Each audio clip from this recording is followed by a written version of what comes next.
Good day, everybody. Welcome back to the stream. How's everybody doing?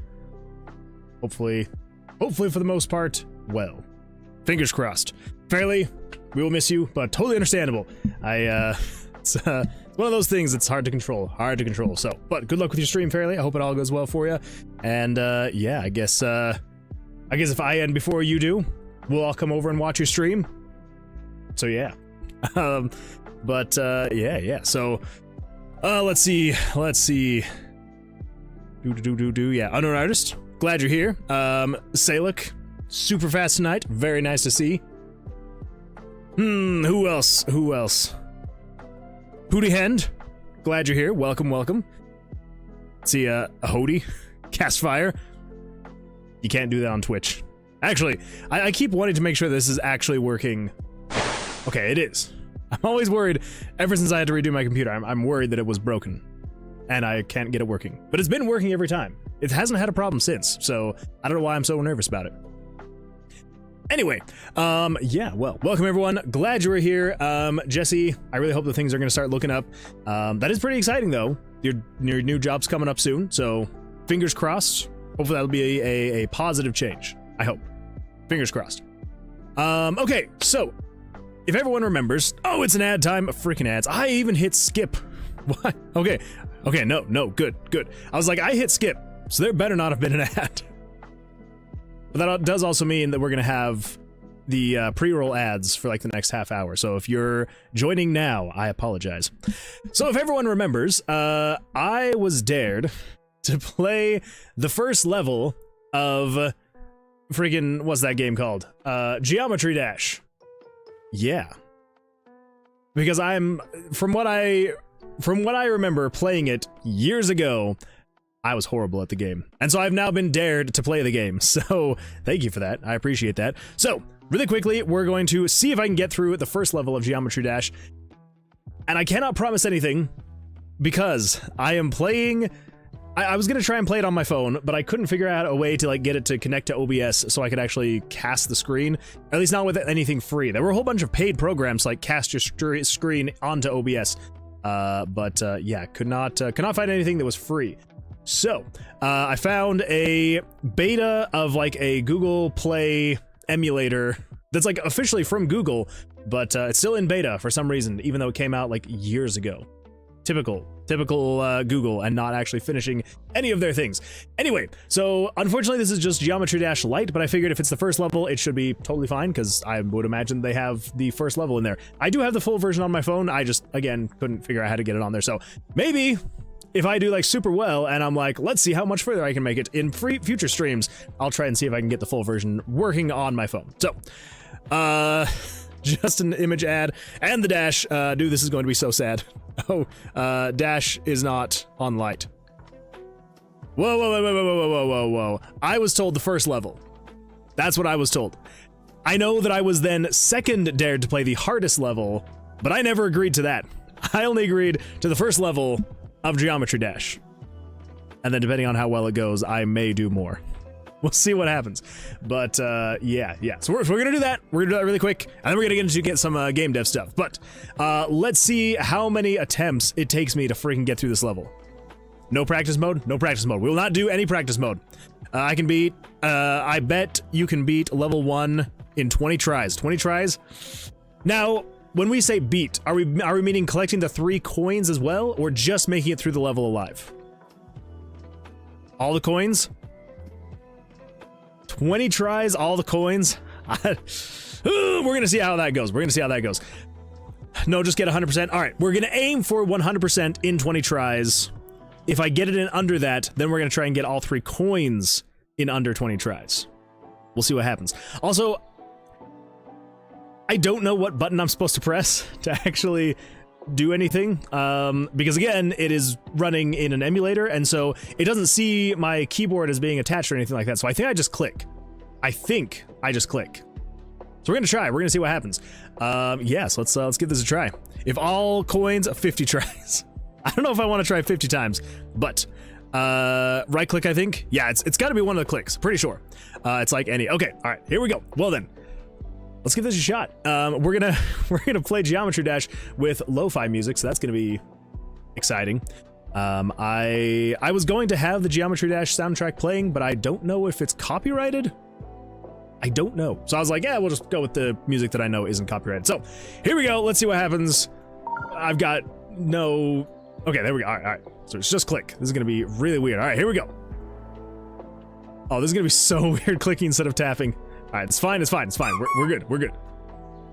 Okay, we're doing well. Doing well so far. Oh, I can click and hold. All right, good. Ooh, come on. And I swear I've not played this game in like 10 years. Okay, it's been like 5. Oh, jeez. I do remember this level well, though, because I have tried and failed at it many times in my day. I think I've also already missed a coin, if I remember right. I think there's a coin in that first area part. Okay. Oh, okay, never mind. Okay. Oh, okay. Unknown artist says, sorry, but you hurt me in my soul. What? Geometry Dash is one of my favorite games. I have over 70 hours. I am going to be at Farley stream and check back in 10 minutes. Holy smokes, you got 70 hours? It's not bad. That's impressive. But no. You're good. Okay, 6% on the first try. He memorized the level. He's a cheater. He played before. No, well, I have played the game before. I never said that I haven't played Geometry Dash before. I'm just saying I haven't played in many years. But I've played this level hundreds of times. Because again, I wasn't great at the game before. I don't know. Maybe after letting it sit for years, maybe I'm okay at the first level again. I don't know. We'll see. We made it 60%. So let's see what happens. To be fair, though, there's also beginner's luck, and there's a good chance I'm not even going to make it 60% this time. My thing is that it always throws me off when I see something and I think I'm supposed to jump. Ugh. Okay, all right. We're doing good so far. We're doing all right. Ooh. Also, I cannot promise I'm going to be great at reading chats for right now, just because, you know, a little focused. But I will respond every time I die. Okay. Oh, that's right. I can't just get the coin and call it good. I have to get it every time. Okay,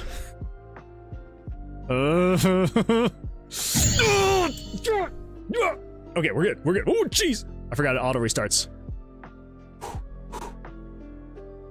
It is also very weird using the mouse.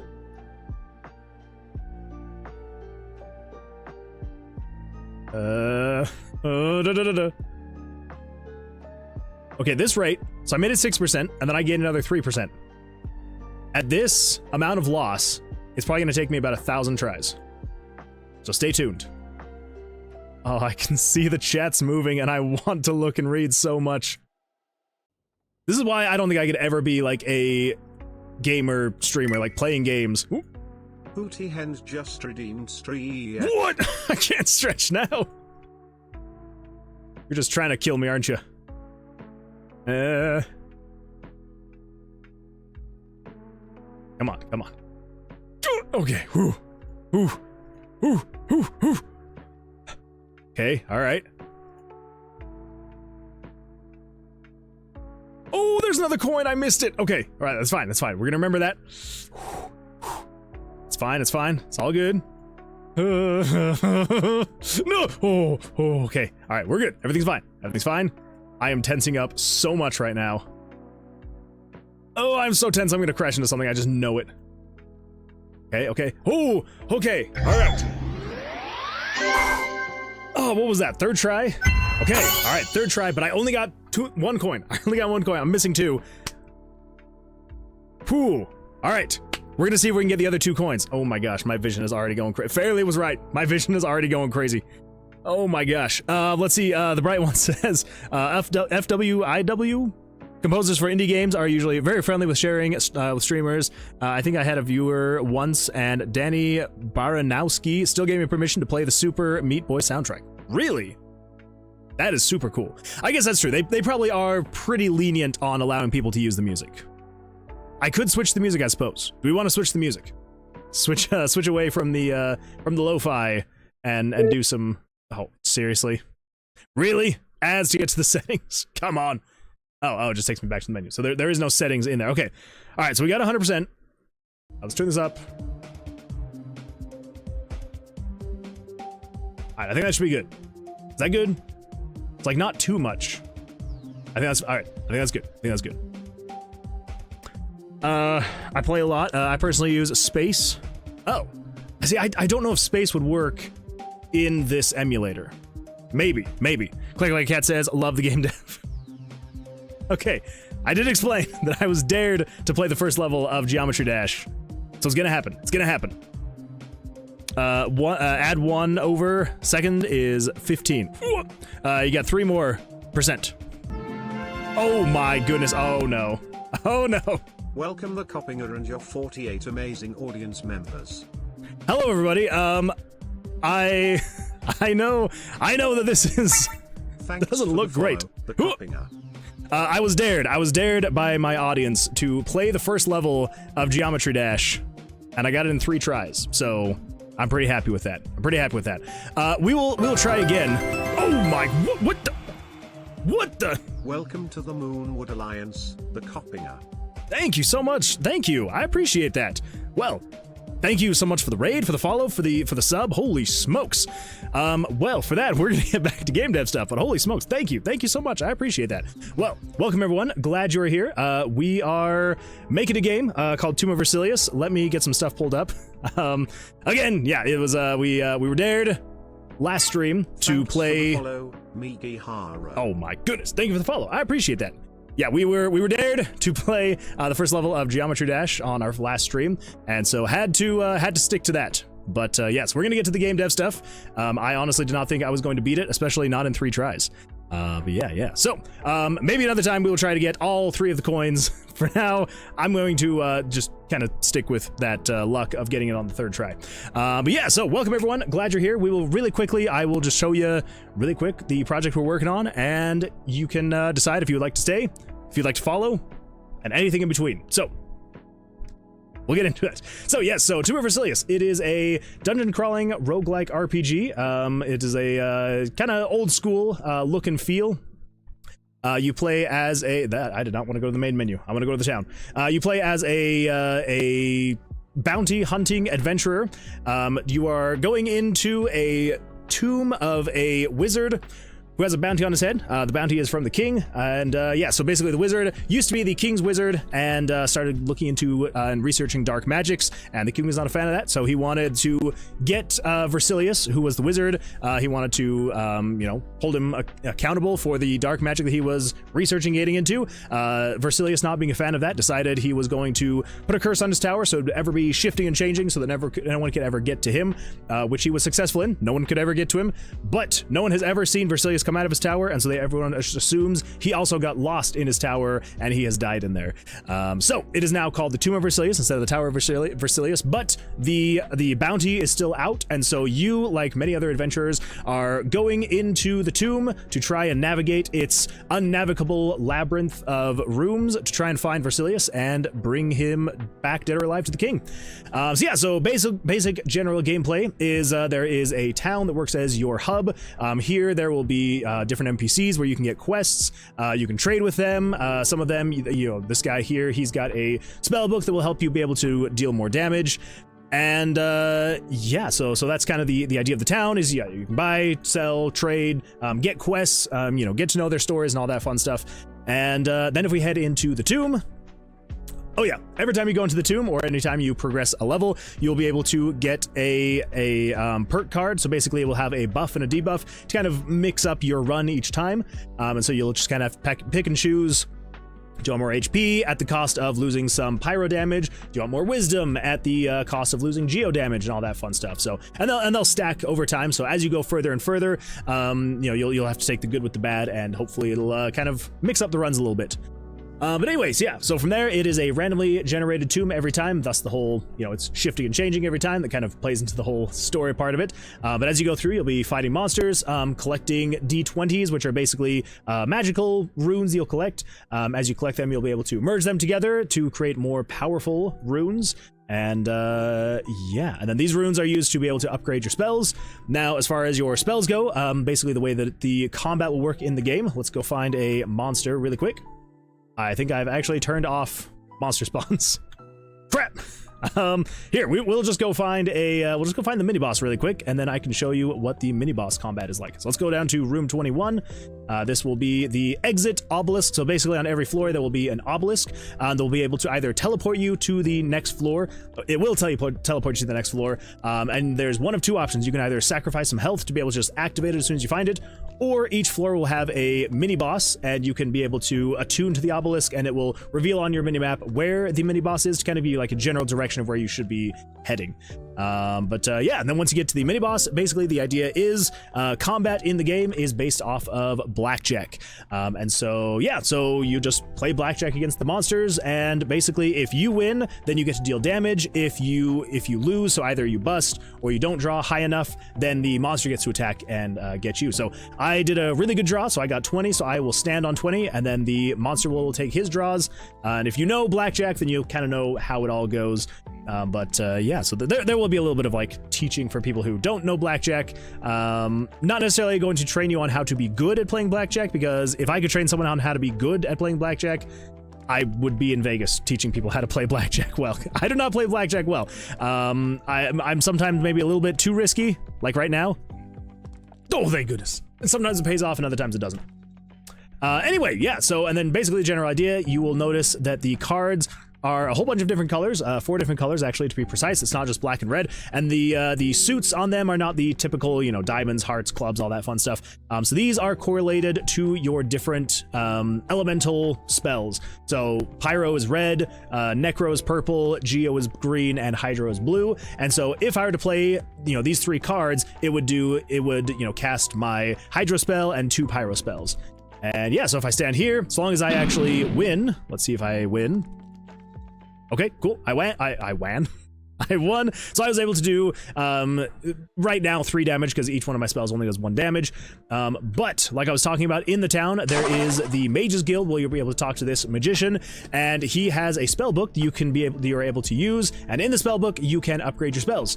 So basically, to do that, there are the 4 basic elements, like I've talked about, and each one has their own page. Just ignore the flashing, that's just... I'll get that eventually. But anyway, so basically there is the base 4 elements right here, and the way that it works is if I were to put in another 1 pyro dice on top of the 1 pyro dice, it would upgrade it to a 2. And if I were to take another 2 and put it on top of the 2, it would then upgrade it to a 3, and so on and so forth. And you can upgrade your spells. So right now I'm doing 3 pyro damage if I were to use a red card in combat. But the hopefully interesting twist will be you are going to be able to mix and match different elements with these different spellbook pages. So basically, there will be 2 other slots that will become available after this reaches, I believe, level 5. So once this is level 5, you're able to put another dice here. It doesn't have to be pyro though, so you can kind of start mixing and matching different elements to create different types of spells. So you can create some kind of spell that you know, is Geo and Pyro together, or Geo and Hydro, and you know, so on and so forth with all the other different ones. And yeah, so I think that's about it. Pretty sure that's what we've got so far. So yeah, so if that sounds interesting, if that seems like something you would be interested in watching or getting to know the game as it continues to be rated, feel free to give a follow. But if not, totally understandable, and I'm glad you're here either way. And yeah, so I do appreciate the raid though. Coppering.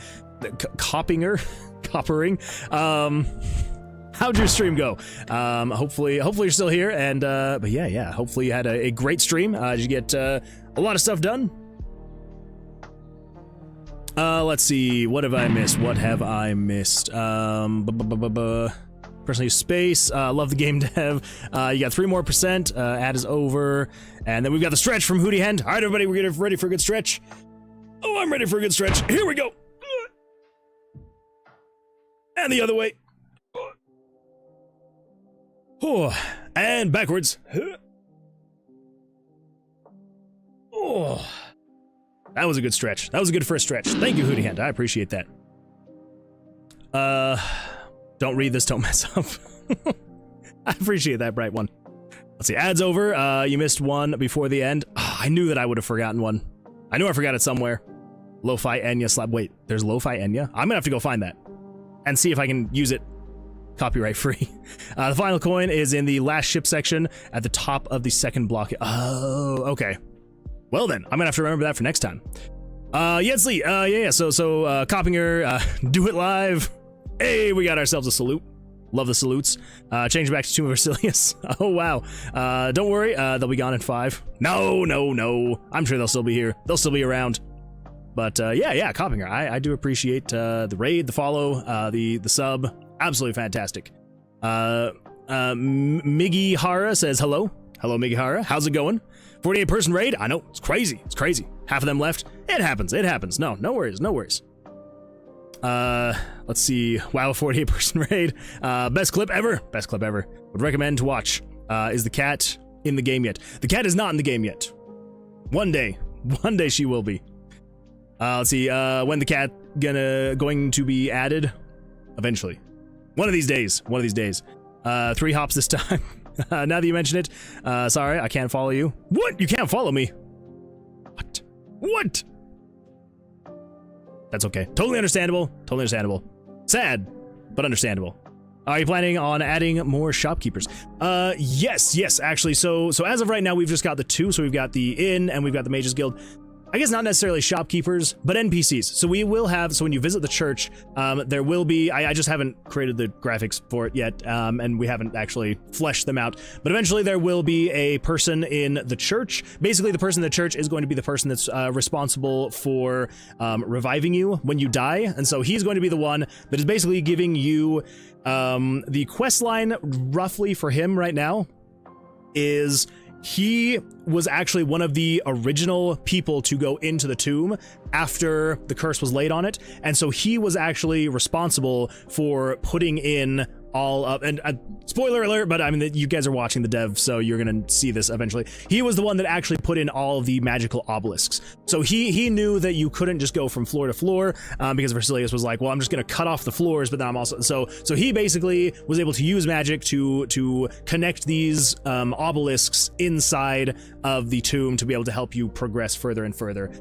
He never actually made it to the end, and so basically his quest line is going to be you continuing his work where he left off. And so he'll kind of be the one that's like, you know, I've been in there, I know how it works. You know, I can help you come back. You know, I obviously can't bring everything back with you. Thus, you know, you'll probably lose items when you die or something like that. But yeah, so he'll be the one that like helps you revive and stuff like that. So that's kind of his rough quest line.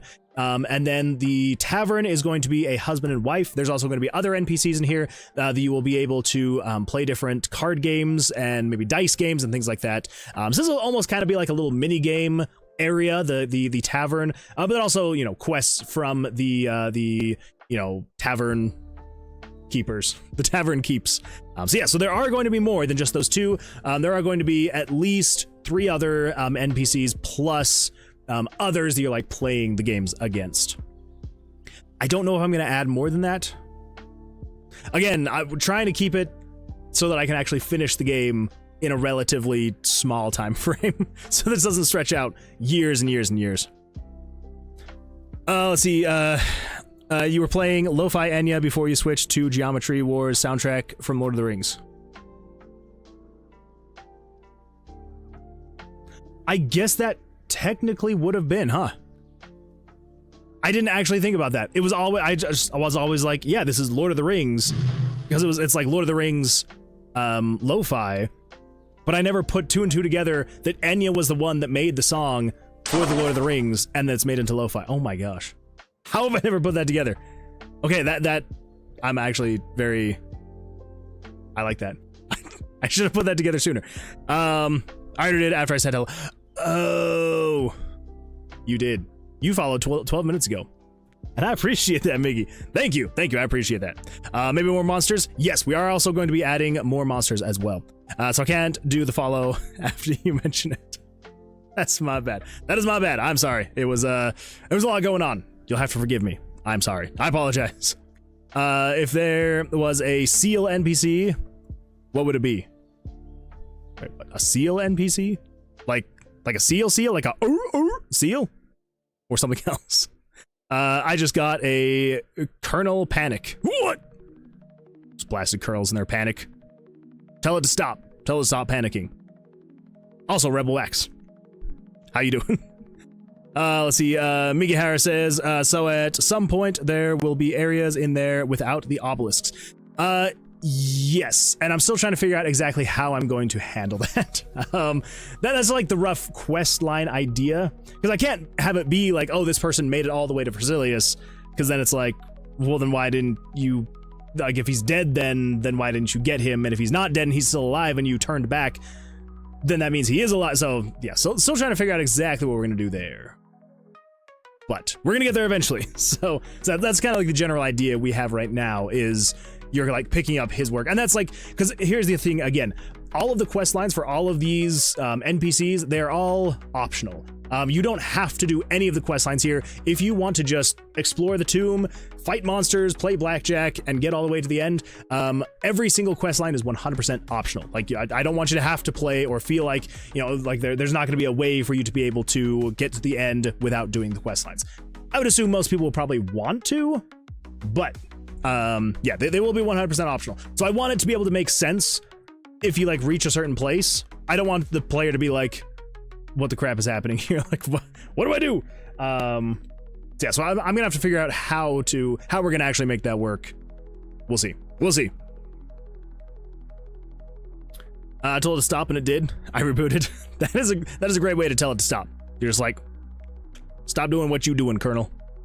Yes, the marine mammal. Okay, well then I'm really even more confused. Why would there be a seal in the game? What? Say, like, you're gonna have to explain your thought process. Why there would be a seal in the game. Did I say seal? Did I say seal sometime? And I'm just forgetting. I apologize if that's the case. Yes, please make more seal noises. Well, now I'm not going to. I feel embarrassed. Also, I'm pretty sure that was a walrus noise. He might just like seals. I mean, that is a good point. That very well, what does a seal sound like? Now I'm like, seal noise. Seal noises.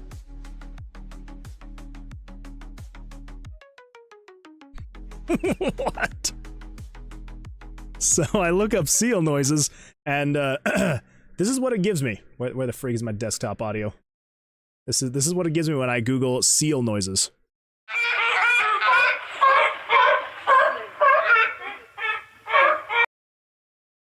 I don't like that. Cleric like a cat just redeemed truth or dare. Dare, make more seal noises. Alright, you ready? I'm gonna give you the most convincing seal noise you have ever heard. You ready for this? You ready for this? Here we go. Here we go.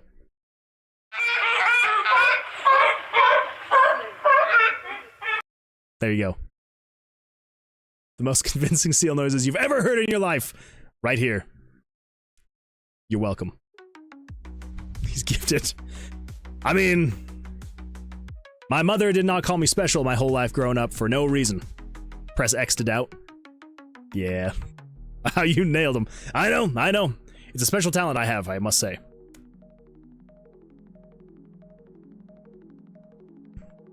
Anyway. All right, well, yeah, for everybody that's still here, I appreciate you still being here, because this is the kind of content you can expect. Now do kiss from a rose. Okay, I'm not that talented. Not that talented. I'd like to think I am. Okay. All right. So, let's get into the actual game dev stuff. So, let's go over here and take a look at our Trello board. What do we got going on right here? Oh, that's right. I don't want to fix this bug. I don't want to fix this bug at all. I mean, shush fan, shush. I don't think I can do Kiss from a Rose. I don't think that's gonna happen. Finally finished making my mud style Pokemon game. Oh, that sounds like a good time. And I managed to get it to work on Windows. Hey, there you go. There you go. It's an impressive feat. When will the next project you're doing begin? Wait. When will the next project you're going begin starts being made? Like, when am I gonna start working on something else? Is that what you're meaning? I can be here 10 more minutes, then I have to go to work. No worries, Miggy. Is it Miggy Hera? That's what I'm thinking. Or Midgy Hera. Or maybe just Miggy. Okay, all right, well, then we're gonna get to work so that you can at least watch for a little bit before you gotta get to work. Yes, so... yeah, so as far as the next project that I'm working on, I do have a couple ideas that I've, like, put together. So there's nothing solid. There are a couple ideas that I'm toying with, but I don't have anything solid because there's so much other stuff that I'm working on. I've had like a few ideas pop in my head that I'm like, ooh, this would be a fun game to make. I could tease a couple of them. So there's one that I've kind of blocked out in Photoshop. It is basically it is a, if you've ever played, oh my gosh, what the freak is that board game? Settlers of Catan. If you've ever played Settlers of Catan, I want to make a Settlers of Catan type of game. It's like a strategy board game type thing, but I want it to be a post-apocalyptic game. And so basically each one of the tiles will be a different type of zone. So like, you know, you'll be able to get like food, water, generate electricity, get like, you know, wood, iron, stuff like that. So basically the idea is you are trying to, well, there's going to be a handful of different things you might, like the different objectives. But basically the general idea is you are trying to rebuild civilization. You're trying to rebuild civilization out in the post-apocalyptic world. And yeah, so it'll basically be like a board game type thing. And yeah, so you'll build different bases at the corners here, and then depending on, so like if you've ever played Settlers of Catan, you kind of know what's going on. So basically you would build a base in these inner these corners or whatever, and yeah, then the idea is there will be different, nope, that's not that, where is it, where is it, crap, board numbers. Yeah, so basically there will be numbers 2 through 12, because the idea is you will roll 2d6s, and so at the start of each turn you will roll 2d6s, and then depending on what number it lands on, so like say for example, like if this block here generates wood, if you have a base either here, here, here, here, here, or here, and you roll a 7, you will generate, like you'll collect wood for that round. Yeah, so that's kind of the general rough idea is that. So that's one idea that I have that is not anything that's even, I built it out in Photoshop just to kind of like get a general idea of what it would look like. But there's so many other things that I'm working on that take way more time. The biggest one is going to be the plunge into the dungeon, making the expansions there in any extra free time that I have, making the actual game modes and all that fun stuff. So yeah, yes, that's but there's a little idea of other things that I'm working on alongside everything else that I'm doing. But yeah, as far as like having the next major game that I'll be working on, probably isn't going to be until I'm done with Tower of Vercilias. We'll see. We will see.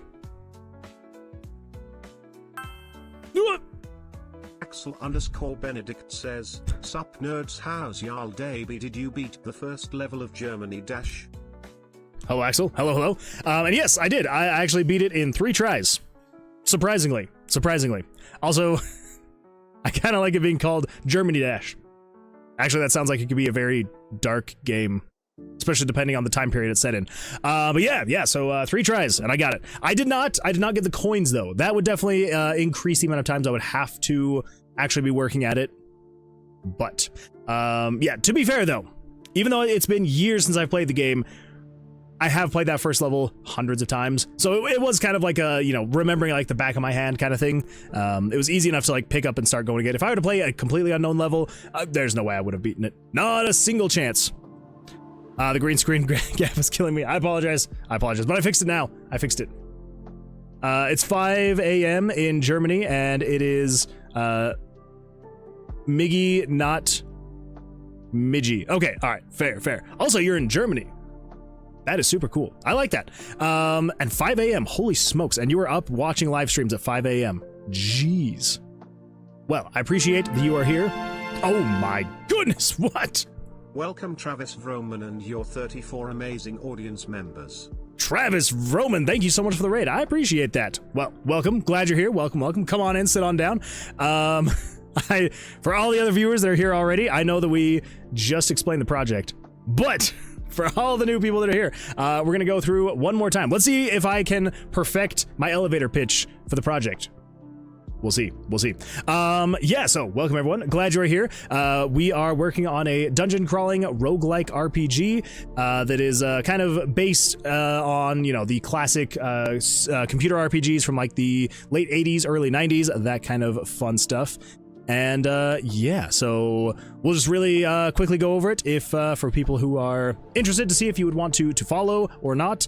And if you'd rather not, totally understandable. But if you would like, then you'll have a reason. So yeah, so like I said, it's kind of based on the you know, computer RPGs from the late 80s, early 90s. So very basic graphics, basic gameplay, all that fun stuff. But yes, let's see. Travis says this is a very cool project. Lurk on it a time or two. Oh well, I appreciate that. Thank you, thank you. Yes. So yeah. So really quick rundown. Basically, the idea is you are a bounty hunting adventurer, or you're an adventurer that is going to do a bounty for the king. Basically, the king's mage started researching dark magics, and the king was not a fan of that, so he ordered him to be arrested. The mage was not a fan of that, and so he cursed his wizard's tower to ever be shifting and changing to create a unnavigable labyrinth to make sure that no one could ever get to him. But in doing so, no one has seen him since, and so everyone just assumes he's probably died in his wizard's tower because he could not get out. So basically the idea is the king is still not satisfied with that. He's like, I don't care if he is dead, I want to have proof. So the bounty is still out on his head, and so you, much like many other adventurers, are going into this tomb known as the Tomb of Vercilias, thus, you know, named after the mage. And yes, you're going in there to see if you can somehow navigate to where Vercilias is and bring him out, dead or alive, to be able to collect the bounty. So yeah, so as far as gameplay goes, general vibe is you'll have a central hub, this town here, that is just on the outskirts of the tomb, and there will be NPCs here with quests, and there will also be traders, so you can buy and sell items and all that fun stuff. The Mages Guild, they have a spell book, so you'll be able to upgrade your spells. We'll kind of talk about that in a little bit. Then there's also a church we haven't built out, and a tavern where you'll be able to play card games and dice games and all that fun stuff. And if you head into the tomb, when you do that, plus anytime you go to different floors in the tomb, you'll be able to pick a perk card, which basically has a buff and a debuff. And so you'll kind of just, it'll hopefully mix up your runs enough each time to keep it a little bit more interesting than just going in every single time, same time, every time. Anyway, ad 1 of 5. Oh my gosh, that's so many ads. Hopefully people are still here to be able to hear. I hope. Well, we're gonna really quickly go over it anyway, and hopefully everyone's still here. If not, though, let me know. Yeah, so basically you're going through the dungeon. Is a randomly generated dungeon each time. You are collecting items, fighting monsters, disarming traps, or getting hit by traps, either way. And basically the items are in the form of either items that would be in here, or these magical runes known as D20s. And they are, they have magical... Oh! Bright One says, good night, everyone. Good night. Thank you for being here. I appreciate it. We'll hopefully have an absolutely fantastic rest of your evening, a great rest of your week, and we will hopefully see you on the next stream on Sunday. So, till then, take care. Good luck. We'll see you then. Anyway, yes. So let's see. Yeah, so... What was I saying? Oh yes, the D20s. Yeah, so they are imbued with magic. You'll be able to use them to upgrade your spellbook, and you can merge them together to create stronger dice. And so basically, yeah, 1 and 1 make a 2, 2 and a 2 make a 3, so on and so forth. And yeah, so just going through fighting monsters. I still forget to turn the monster spawns back on. The ads are done. Okay. Whew. Yeah, so forgot to turn the monster spawns back on still. So let's head up to room 45. So basically, on each floor, there will be an obelisk here, which is basically your way to teleport to the next floor.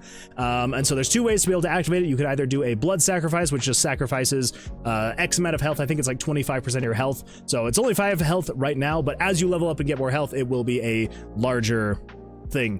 And so you can also attune to the obelisk, which will reveal the floor's mini boss. So each floor will have a mini boss you'll be able to go through and fight, and as long as you can defeat him, then it will activate the obelisk and it will act as the blood sacrifice, and you'll be able to go through. So let's open the door and we will head in here. So basically the idea, the combat in the game is based off of Blackjack. So that is crazy that I got a Blackjack on the first try. So yeah, so basically the idea is you use Blackjack as the combat system, and so if you know Blackjack, you'll kind of understand how this works. But for anyone who doesn't, basically the idea is you are trying to draw as high as you can to 21 without going over 21. Aces are 11s or 1s, 2 through 10 are whatever their face value is, and then Jack, Queen, and King are all worth 10. And so yeah, so right now I'm at a 14, still pretty low, so I'm going to draw one more card. It's a 16. I'm gonna try one more time. Okay, 16 again. If you don't know Blackjack, that may at least look very confusing. The aces are worth 11, but if you're ever going to be over 21, then they turn into a 1, and so that kind of, yeah, it's called a soft hand. Anyway, so let me draw one more time. We got a 19, we're gonna stand on a 19. That means that the monster will draw his cards, and so long as he drew higher than me. So long as he doesn't draw above me, then I win. If he draws over 21, then I win. But if he draws up to 17, whether he's higher than me or lower than me, he cannot draw anymore, and so we just kind of go to that point.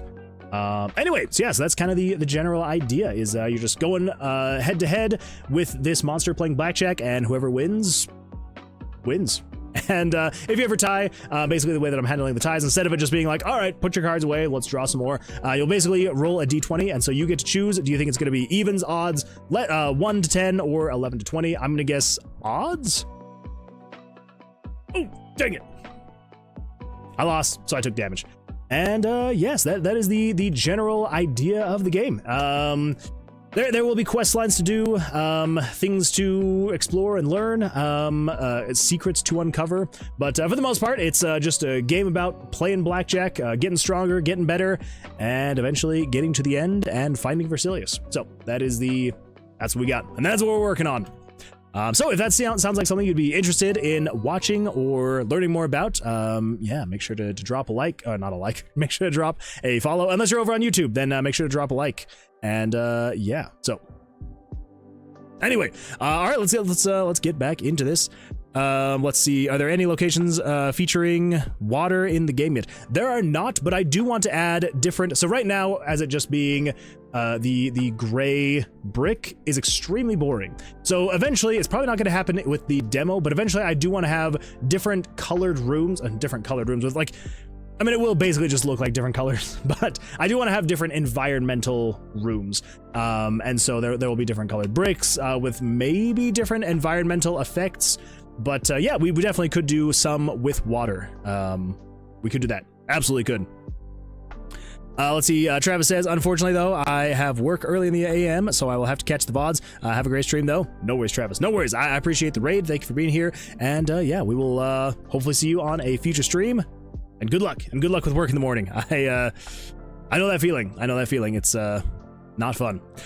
Let's see. Oh boy, the spiel.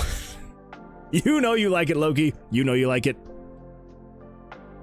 I'm making sure that I repeat it enough so that if I were to ever ask any of you to explain Tomb of Vercilias, you'd be able to explain it and it would work out great. No, like in the beginning where you can choose the tavern, is there an option with water? Oh, you mean like... Wait, it's like somewhere in the town having water? As of right now? No? Not really. No. Basically, this is the only place, like, this is the main view that you'll see. I mean, I guess I could add another option. Like, instead of, you know, head north to the tomb, it could be like head north and there could either be more buildings or, I don't know, scenery or something like that. But, what does the purpose say? Look, I would like to know the purpose of having the water, because I feel like there's a purpose. Loki says, you were this close to being called out for skipping it. I would never, look. I would never tonight. I would never. All right, everybody. So here we go. I swear, like I promised, we're gonna get into game dev stuff. It's gonna happen.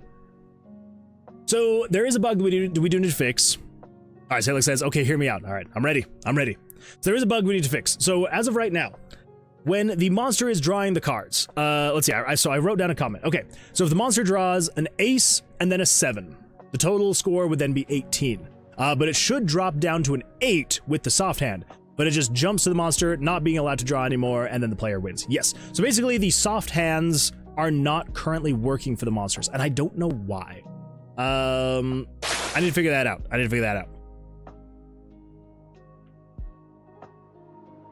What if you played Monty with a seal? I feel like there's a reference that I'm not getting. What if you played Monty with a seal? I think you may have to explain this one. I don't know the reference. Axel says, ever played Risk of Rain? The second one especially. Specifically, I have not. I have actually never played Risk of Rain. It looks like a good one. But I have not. I have not played it. Trying to make sure my microphone's in a good spot. There we go. I like to eat breakfast and watch streams. Like others, watch TV, but I have to go now. Have fun, everyone. Well, Miggy, thank you so much for being here. Good luck with your work today. And yeah, if you enjoy watching the stream, then hopefully we'll see you on another stream in the future. We'll be streaming again in 3 days. So set your calendar. Also, I am so sorry, everybody on YouTube. I apologize. Jesse, thank you so much for the jumps. Axel_Benedict says, Raw 2 is so fun. I'm definitely gonna have to play it then. It's gonna happen. But yes, Jesse, thank you for the jumping advice. I appreciate that. And telling me to get the coin. And then, yeah, GG, do the stretch. Is the demo out? Is the cat in the game yet? I'm so sorry, Hoodiehead, for ignoring you on YouTube. That is my bad. That is my bad. Yeah, as far as the stretch, the stretch goes, I think I did the stretch. I hope I did the stretch. The demo, not out yet. Hopefully, should be by the end of next month. And then, is the cat in the game yet? Not yet. But one of these days. One of these days. That there was supposed to be more to that. Oh. Anyway, I have 120 hours in the game on PS5. Holy smokes, that's a lot. Oh my Jonas goodness. Frog just redeemed stream. Oh my goodness, everybody. All right, here we go. Ready for a good stretch? Here we go. Let's go this way. Axel_Benedict wants Moonman to do 10 chest Oh dear. benders. Oh. Axel_Benedict wants Moonman to do 10 bicep curls. Oh. All right. I can do that. We got the chest benders and the bicep curls. All right, everybody. Ready for this? I know that I am. Push that out of the way. And I'm so sorry. I still have not gotten WD-40 yet, so bear with the squeaks. 1, 2, 3, 4, 5, 6, 7, 8, 9, 10. Woo. All right, now for the chest curls. Oh, here we go. Here we go. Nice head cut off. 1, 2, 3, 4, 5, 6, 7, 8, 9, 10. Whew. Oh man. Okay, that felt pretty good. Thank you, Axel. Oh, and thank you, Jonas, with the stretch. I appreciate that. Whew. All right. Stretchy time. What is the cat name? The cat that's up there? One up there? Or a different cat? Axel will do a text speech requesting... I need to test something. It's on cooldown. Dang straight, it's on cooldown. People go ahead and get out of control. Does it say I redeemed the text speech, or is it just the message? I think it just says that it's on cooldown. The cat in the game. I don't have a name for the cat in the game yet. We'll get there eventually. One of these days, the cat will have a name. Thanks for the follow, Nefarian. Oh my goodness. Nefarian, thank you so much for the follow. Also, you know what you've just done. Do you know what you've done? Yeah! We reached our goal! We reached our followers' goal of 270. Thank you, everyone. Thank you. Thank you, everyone. Thank you, Nefarian. Thank you so much for that follow. I appreciate Thanks that. Oh my for the goodness. Follow, 05M3_. Thank you for the follow. I appreciate it. 05M3_. Thank you. I appreciate that. How does your minigame in the bottom right work? Do subs hurt the boss? Thanks for the follow, Axel_Benedict. Thank you, Axel. I appreciate that. Yes, so Legendary Cerberus.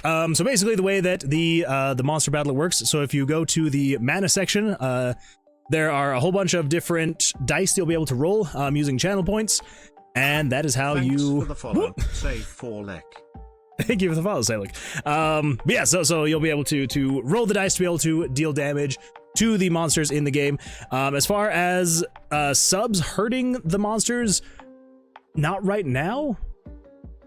But that's a really good idea. Do like a freaking, you roll like 5 D100s if you do a sub. That would be pretty great. I feel like I need to add that now. Just be like, if you want to do like 500 damage to the monster, subscribe. And then you'll do a lot of damage. Can it be named after my cat, Nico? Absolutely. We can do that. We can do that. Yeah, let's go, Pog. Yeah, well, I appreciate the follows. Thank you so much, everybody. Thank you, everybody, for the follows. And yeah. So basically, that's how that works. Is just the channel points is what we currently have right now. I was thinking about doing more of like specialty dice for like subs and bits and things like that. So basically the way that I was thinking about maybe redoing it is channel points would roll, D4s, and then, like with bits you could do like D6s, and like subs you could do like D8s or something like that. So but yeah, so that's how it is. Totally free. You can do all that fun stuff. I somehow had 1900 points. Oh my gosh. It's a lot of points. That is a lot of points. Yeah, the one thing that I do need to actually do is basically if people redeem other things, so like, highlighting message, the stretches, the random sounds, the curls and all that fun stuff, I do need to make it so if other people are redeeming other channel point things, I want to make it so it turns on like a double damage thing so that it does more damage. As of right now, I just have to click a button and then it turns on double damage for 2 minutes. So it's kind of just a manual thing. But eventually I do want to add something like that where, yeah, it's like the more the other things would turn on the double damage stuff. 1d500. How unfortunate would that be if someone subbed to be able to roll a 1d500 and they rolled a 1? Could you imagine? Oh, it'd be tragic. That won't work like you think. What, the 1d500? Or something else, the double damage. Oof, I know, it'd be tragic. It would be funny though, it would be really funny. Oh. I could do a wall of fame and a wall of shame. Where it could be the first person to roll a 1 on the 1d500 gets put on the wall of shame. And the first person to roll a 500 on the 1d500 would get on the wall of fame. That way it's like, hey, if you want to have a chance, gift a sub. No, I wouldn't go that far. Maybe. No, I wouldn't do it. Maybe. Okay, so yeah, so with this bug, it is not taking into account the soft hand. So we need to figure out why it's not taking into account the soft hand, because that is not great. So we come over here to the tomb, and then we come over here to the mini boss card draws. It should, over here, do the soft hand. So this is if the monster's total card value is greater than 21. Oh, that's right. So what we need to do actually, oh my gosh, is this seriously going to be as easy as this? I think what we can do is just say if the monster's total card value is greater than 17.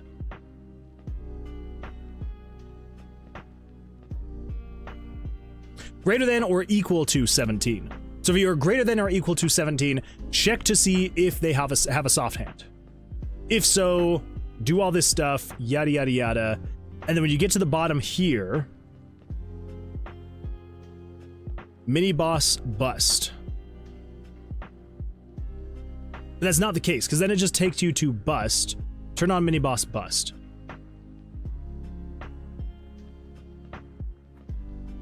Okay, so that's what we need to do then.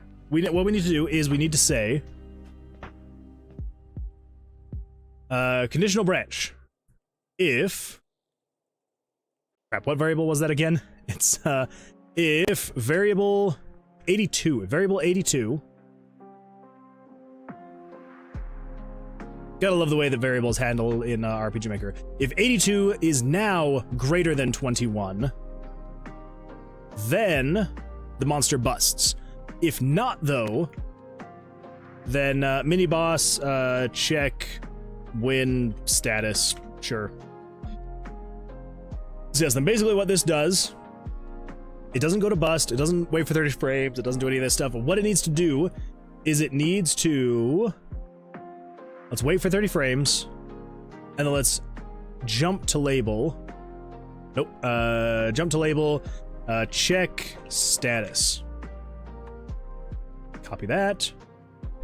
And then over here, this is where it's checking the status. So for the tie, for the mini boss wins, and for the mini boss loses. I'm gonna come right here, and we're just gonna put a label, check status.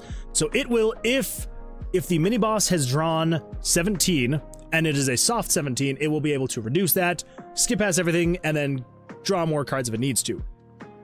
If it has drawn over 21, it will check all of that stuff. If it cannot do whatever it needs to, it will bust. But if it is drawn over 17... Thanks for the follow, Fuzzard9999. Thank you so much for the follow, Fuzzard9999. I appreciate that. Hopefully your day's going well. Glad you're here. Yeah, so then basically it is checking the status. No. So if it busts, do the whole bust thing. If it is not greater than that, do the thing and yada, yada, yada. But if it has drawn less than 21, but it still gets to this point, that means that it is either winning, losing, or tying. So then it just jumps to check the status. Then right here, this checks the status to see if they're getting a tie, if the mini boss is winning, or the mini boss is losing, or if they need to draw again. Pretty sure that should be correct. I hope that's going to be correct. Let's take a look. Let's see what we got here. So let's start here in the tomb.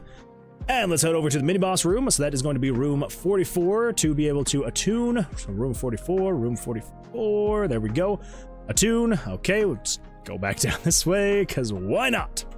There we go. All right, let's open the door. Let's head inside. So we're checking for any soft hands this guy may have. You know, I'm now just realizing I should just, I mean, I guess we could just, let's just play. It's gonna be fine. We'll just play until he gets an ace.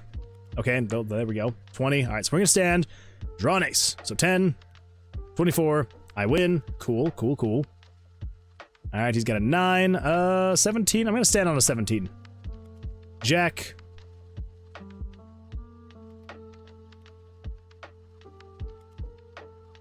What was that? Just treated one of the cards as an ace. What? 15, 16. Of course. 15, 21. We're gonna stand on 21. Okay, so he's got 20. Okay, I win. Of course, he got a 21. Let's see, 12, 17. I'll stand on a 17. He's got a king, an 8. He wins. There's a very long pause there, and I don't know what that pause is. Let's see. Salix says... Oh, yeah. Salix says, okay, I have to go. It is Thursday after all. That's fair. It is Thursday after all. Good luck. Glad you've been here, and hopefully we'll see you on the next stream. Hope you have an absolutely fantastic rest of your week, and yeah, till then, take care, Salix. Take care. All right. Let's draw one more card. 19, we're gonna stand on 19. He's got an 8. Okay, 19. Ooh, okay, so it's still... So the ace didn't actually do anything, but the jack did something. Why was that the case? Let's see, Daniel Au says a Sunday in Australia, though. I don't think that's physically possible. But that is a very good point. It could be. It could be. Also, see your first time chatter. Welcome. That's an absolute brilliant first chat. I love it. Crazy upside down Australia. But how's your day going? How's your week been so far? Let's see. Hootie Hen says, bye. See you next stream. Have a good Friday tomorrow. Thank you, Hootie Hen. I appreciate that. Hope you have an absolutely fantastic Friday as well. And a great weekend. And we will see you Sunday night. Let's see, Daniel, wait. Okay, so it is Danielo. Danielo? Says, who knows what's happening down there? You never know. You never know. Some great stuff with Australia. Absolutely fantastic. No, actually, Australia scares the crap out of me. The bugs there, horrible. I hate bugs, but especially in Australia, terrifying. Like, actually, just to give I gave myself the heebie-jeebies this morning. I go downstairs to grab my bag to go to work, and freaking I see this guy chilling on the wall in our basement. Absolutely horrifying. Terrifying stuff. I freaking hate spiders. I do. Spider jump scare. Ah! Yeah. Horrible, horrifying stuff.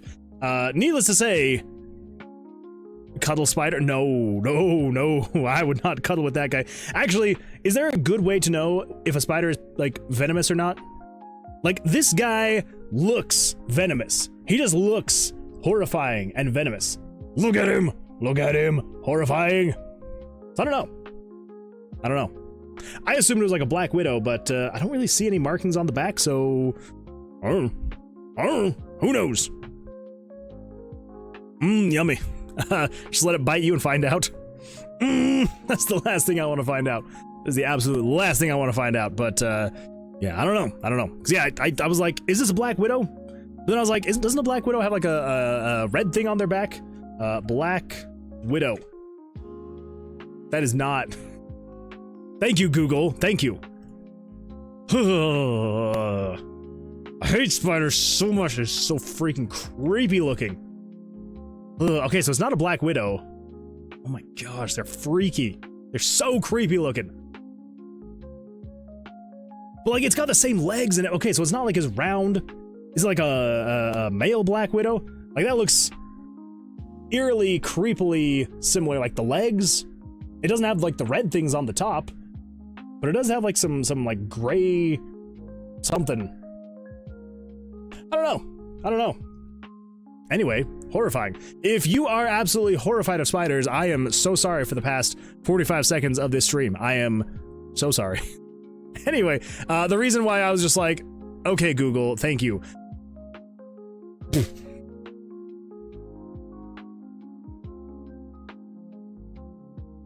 Google says you're welcome. I said, okay, Google, and then I said, thank you. And it said, you're welcome. Anyway, the reason why I was saying this is because I Google Black Widow and freaking the first thing that pops up is a Black Widow. The second thing that pops up is a whole bunch of, you know, Black Widow posters, and then the Black Widow keyboard, and then more Black Widows, and then more keyboards, and then Black Widow the superhero, and then Black Widow keyboards, and Black Widow and keyboards, and Black Widow and keyboards, and I'm like, okay.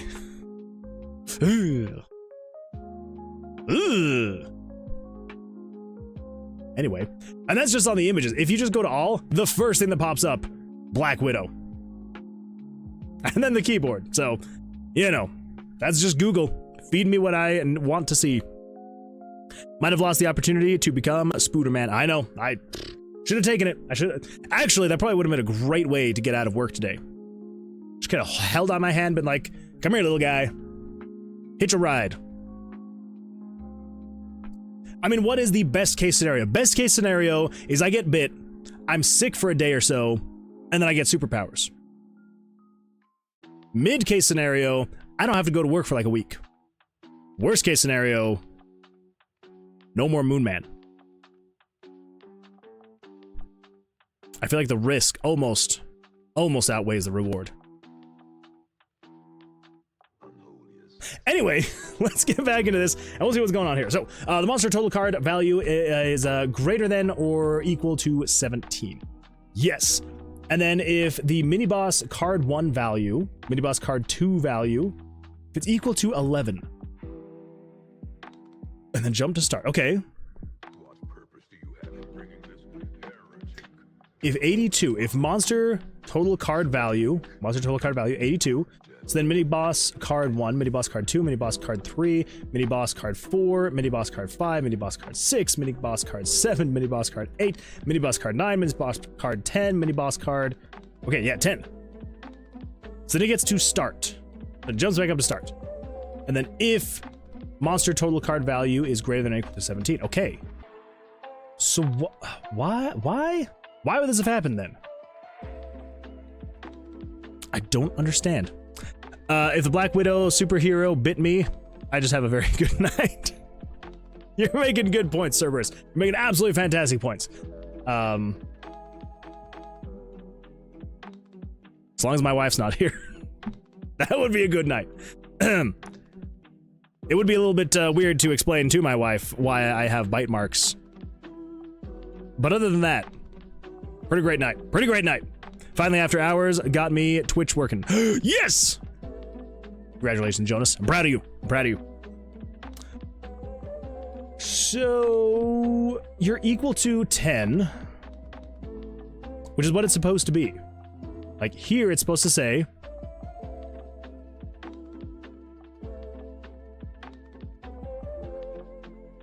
if you're equal to 2 through 10, okay. Yeah, and then Jack through King, and if you're equal to 1, set it to 11. Okay, that's exactly what we want. Yeah. And then card 2 through 10. Okay. And then mini boss card value is equal to 10. Okay. And then 11. Then it checks for a soft hand. Okay, yeah, that is exactly what we need. So then over here, so the monster, okay, yeah, to card 3 value, card 3 value, card 3 value, card 3 value. Okay. Hello everyone and welcome back to Axel Benedict's Hourly Fun Facts. Oh boy. There is a wasp called the tarantula hawk wasp. It is a wasp that eats tarantulas. But to answer your question, smaller spiders are usually more venomous than larger spiders as they can rely on strength, like the trapdoor spider, which burrows into a hole, using its head as a stop. It blends in with the dirt and eats anything that steps on it. Absolutely horrifying. It's not gonna eat me, but it's still absolutely horrifying. I'm gonna guess that's fair. But also even worse, because that means that, like, the monsters, still monsters, the spiders that are more difficult to see are the more venomous ones. Terrible. I hate spiders. They're the worst things in the world. The worst thing ever created. Okay, so 4s, 5s. So all of these should be correct. 6, 7, 8, 9, 10. Okay. So then here at the start. If the draw value is greater than or equal to 17, and if you are equal to 11, which you would be because you would be an ace. So if you're an ace, do this thing. If you're an ace, do this thing. If you're an ace, do this thing. Ace, ace, ace, ace, ace, ace, ace. And then we come down here. So maybe we actually don't need to do this. Let's get rid of the wait time here. We don't need that. And this is check status. And then if the monster, Cerberus says, fun fact, I've heard that all spiders have venom except for 1, but only 5 or 6 are dangerous enough that if it bites you, you need to get your affairs in order. That makes them even worse. Is this, okay, actually, here's a question, and maybe I should just ask Google. Is the daddy, is the daddy long leg spider poisonous? I'm not interested in AI mode. Get out of here. All right, no, daddy long legs are not dangerous to humans and are not considered poisonous. While there is widespread urban legend claiming they possess the most potent venom in the animal kingdom, this is false. The term daddy long legs can refer to different arachnids, but neither the harvestmen, which have no venom, nor the cellar spiders, which do have venom, are harmful to people. Okay, so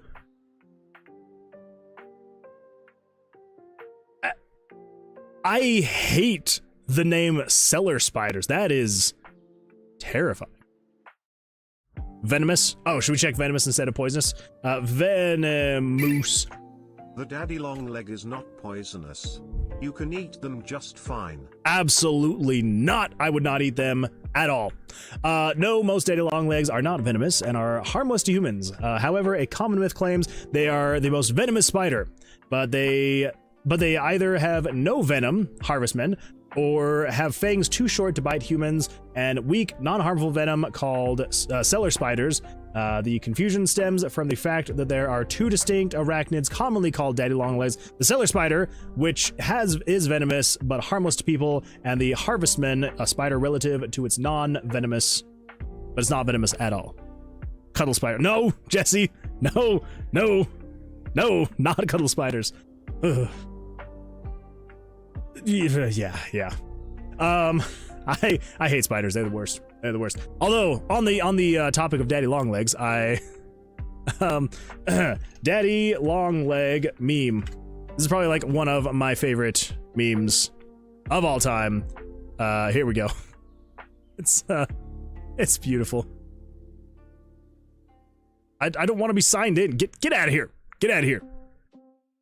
All right, friggin'. Fine, whatever. Friggin' Reddit. Screw you, Reddit. We're just gonna come over here then. Screw you, Reddit. There we go. We'll just do a little bit of that. There we go. Scientist. Let's name this spider Long Legs for its long legs. Scientist 2. Not kinky enough. Top tier meme. Beautiful stuff. Blackwood is the only dangerous spiders in my area. I'm so happy that the only recluse I have to deal with is myself. It's a good point. It's a great point. Yeah, I'm pretty sure that black widows are in like my area. The Sydney funnel web spider gives you the real world equivalent to scarlet rot. It causes necrosis in under an hour. Ugh. I hate it. Thanks, Axel. It's the worst. Oh, spiders and snakes. Horrible stuff. Absolutely terrible. Wood munch. I don't like that, Jonas. Yeah, venom is them biting / stinging you. Poison is you biting them. Fair. I have severe arachnophobia, but I've actually come to adore jumping spiders. No. Spiders are terrible. The only good spider is an outside or dead spider. Those are the only two good spiders. Snakes are beautiful. They're so the way, I think it's just the way that spiders and snakes move that creeps me out.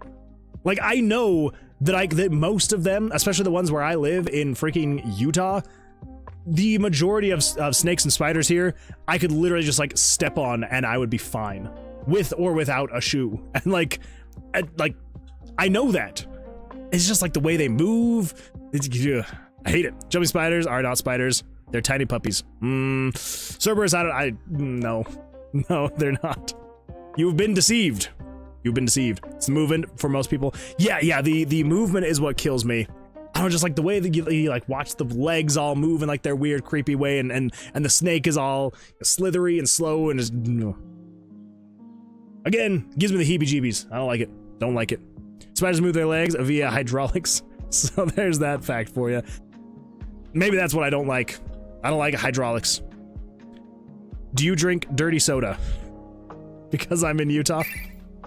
A. If you bite IT and you die, it's poisonous. If IT bites you and you die, it's venomous. B. What if IT bites me and IT dies? C. Then you're poisonous. Jesus Christ. B. Learn to listen. D. What if IT bites itself and I die? E. That's voodoo. F. What if IT bites me and someone else dies? B. That's correlation, not causation. D. What if we bite each other and neither of us die? E. That's kinky. Absolutely beautiful, Axel. Absolutely beautiful. Thank you for that.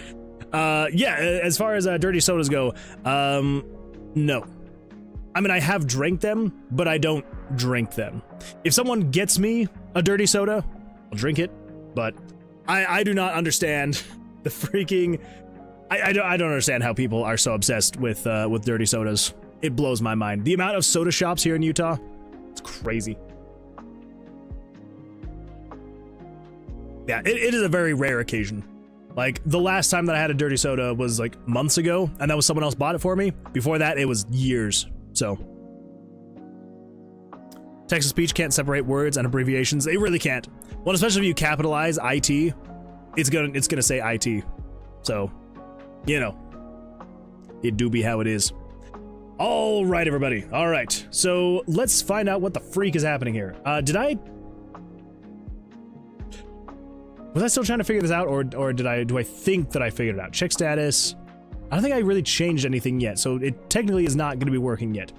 So, if monster card total value is greater than or equal to 17, then it does all this thing, changes you to equal 1, monster total card value equal minus 10, and then jump to start. And then it should just say, if you are greater than or equal to 17, do it again. But if not, then come down here, check status,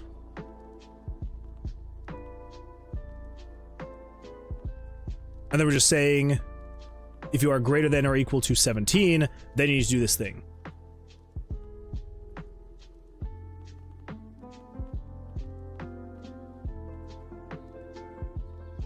So,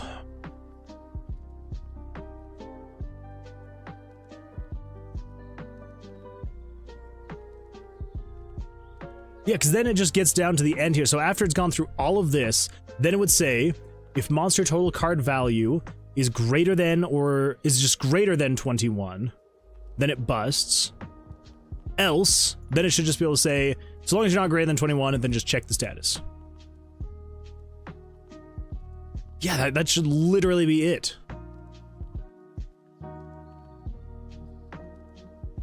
Oh, well, that was easy. Open the door. Head inside. Okay, so we got a 6. Let's draw one more time. Nope. He's got a 6. Let's draw one more time. Nope. He's got a 3. Let's draw one more time. There we go. All right, we're gonna stand on 21. So he's got a 3. He's got a 14. 24. It should reduce. Why? It should do a soft hand. Okay, so what's going on here? If you are greater than or equal to 17. As RPG Maker, the only game dev experience you have, I have dabbled in Unreal Engine, Unity, and RPG in a box. But when I say dabbled, I quite literally mean, I think I spent maybe a week or 2 in Unreal Engine, and I made just like a map, and I was like, cool, and I could walk around the map, and I could like pick up a box, and I could put down a box. That was about it.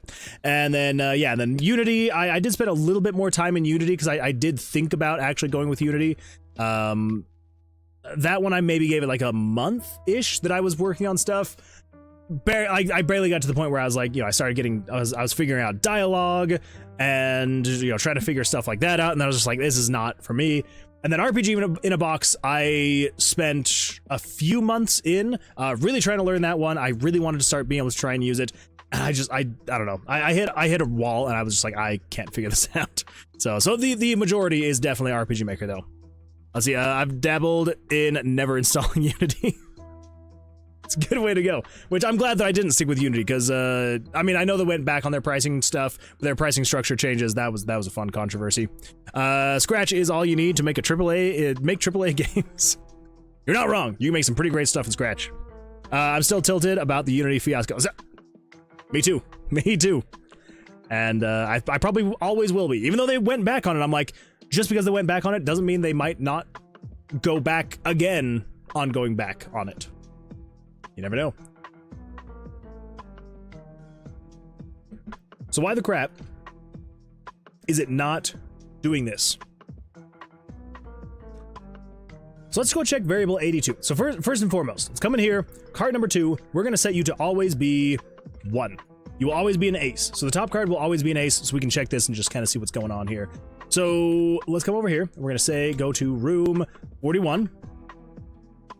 It's tuned. All right, so we're going all the way down here to the bottom. Crap. This way. This way. This way. Yeah, there we go. Okay, so You are equal to 11. So if we come down to variable 82, so variable 82 is currently equal to 11. Perfect. Draw. We got 16. We're going to set on 16. You are now equal to 15. Yes, you are.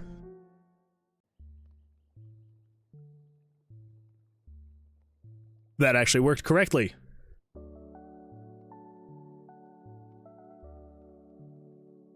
Okay. So if I'm 19, he's a 13, 14, 12.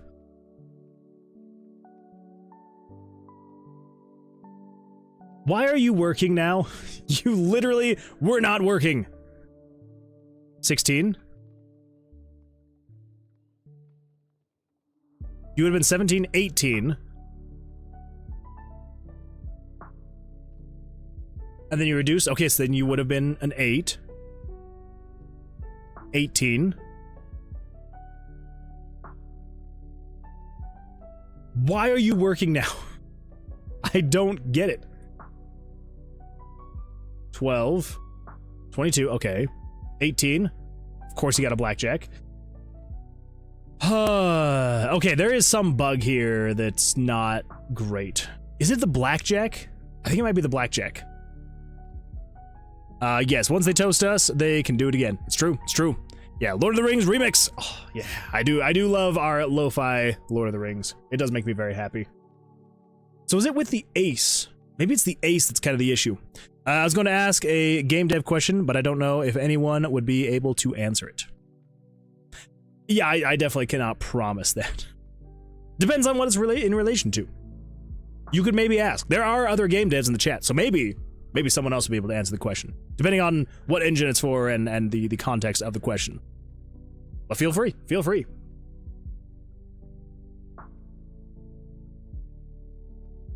So if it gets a blackjack, it then turns on 9-6B to true. So turn on monster blackjack and then 9-6B to true.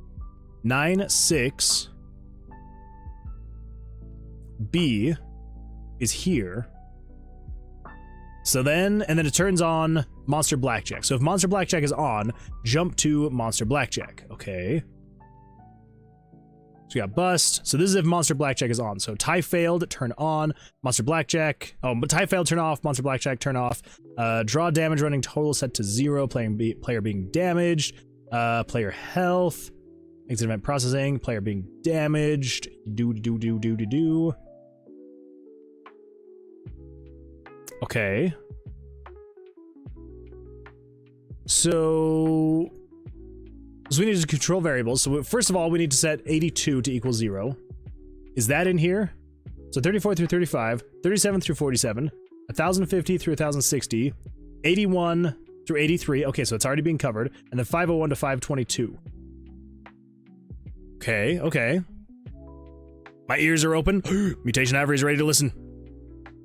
If I wanted to create an auto-playing stream game with both Twitch and Discord integration, bots, channel points, chatter usernames, etc., what would be the best way to do it? Browser-based? Game engine?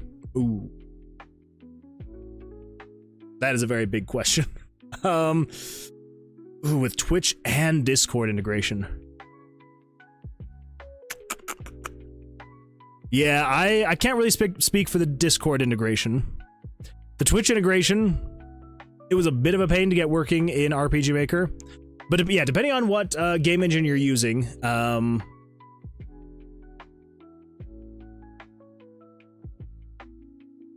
almost feel like you'd want to go game engine.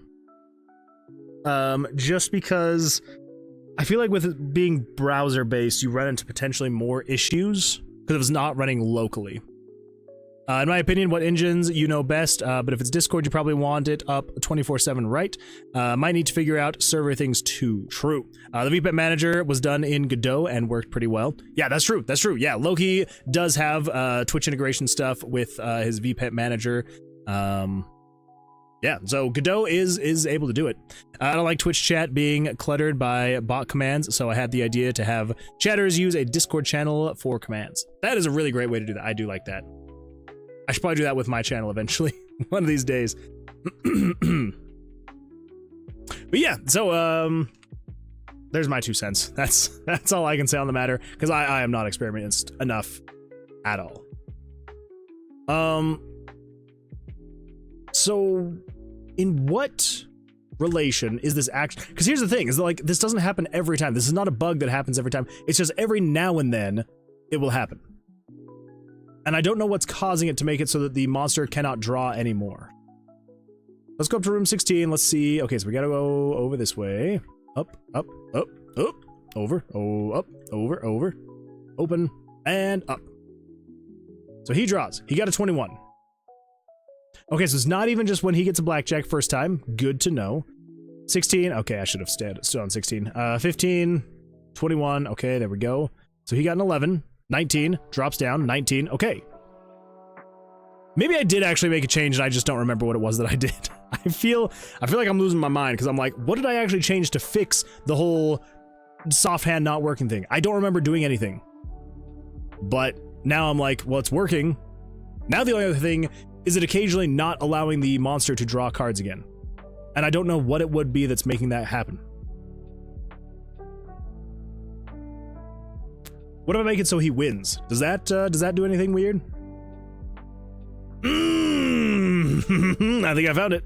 I think I found the problem. I think I found it. So when he wins, something breaks, not allowing him to draw more. Okay, all right, that's fair. So what is it that's happening? Open the door. Head inside. But he got a blackjack. What? So he did win.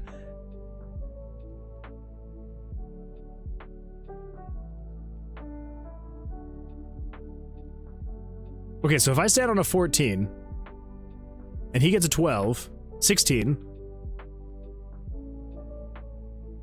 So it doesn't happen on a blackjack. It's definitely getting stuck in a loop though, because you can see the frame rate be super, it's like super laggy. So it's in a loop right now. What kind of a loop are you currently in though? I want to see if there is a variable that's just gonna be like crazy high. I feel like there's going to be, and I don't know what it's gonna be though. It may not even be adding to a variable though. It may just be looping, doing something. I don't know what it'd be looping though, but it's looping something somewhere.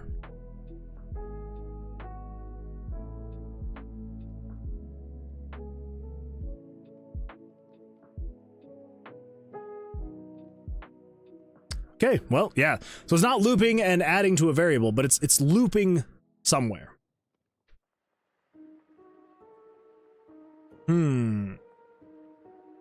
And where that loop is, I have no earthly idea. Not a clue.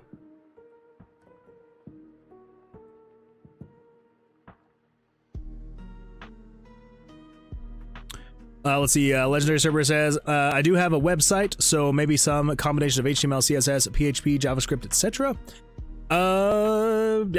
Maybe. Plugin overlays might be a good way to avoid constant bot chatters in Twitch, but I don't know implementation or limitations. See crowd control, etc. I may have to look into that as well myself.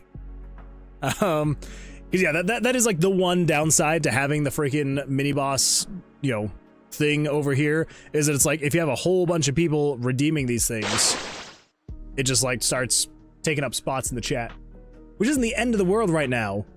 But if we ever get to the point where we have more people watching and participating, it will kind of take over the chat, which is not ideal. But who knows? Who knows? Yeah, see, like that. And we could potentially even do, because like here's the thing, is like someone could also, we could like block certain keywords, so you would have to type the keyword and it would block in the chat. But I don't know. It's a neat little thing, but yeah, exactly. And I'm like, you know, it works great for the size of audience that we have right now. It's totally fine. Because like, yeah, every now and then there will be someone who, you know, goes through and redeems, I don't know, 50 dice all at once. And that, you know, it's a little frustrating to have like all the chat get pushed down, but it's not the end of the world. But, you know, if we were to double or triple or quadruple the viewership at some point in time in the future, and then suddenly you've got a dozen people constantly redeeming, it's like, well, there goes the chat. Like, you know, it would be impossible to be able to read things. So I don't know. We'll have to figure something out. We'll figure it out. We'll figure it out. Anyway, okay, so what is it that's happening?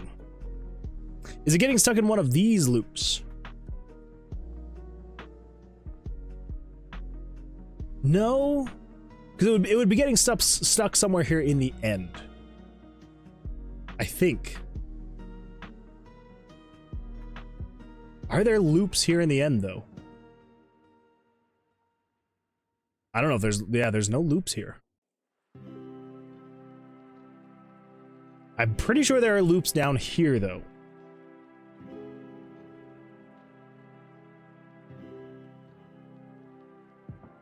So if Monster Blackjack is on, if Ty Failed is on. No, it'd be over here. Because I stand, and then he starts doing his thing. He draws the cards, goes through this, draws, goes through that. So if he draws a card, so this is the first card he draws, does all of this, turns on D. So then self-switch D is on. So then we would come over here. So we start. And then if you are greater than or equal to 17, goes through all the soft hands. And then bust. Okay. If do that. If do that. Else do that. Yes, there's no loops in here. And I feel like a parallel process. Yeah, a parallel process wouldn't be causing that kind of frame rate drop. So it is a loop, but I have no idea where that loop is. And it's not necessarily just him winning. It's him winning on like the first card or like the third card draw. Yes, let's go to room 31. Platoon. Let's head down south. Let's open the door, head inside. Okay, so he got an 11. So if I draw, we got 13. Oh my gosh, we have all 4 aces out on the board. Pretty exciting stuff. All right, so I've got a 12. 22, of course. Okay, 2 queens. We're gonna stand on 2 queens. No, it's still broken. He only drew 1 card.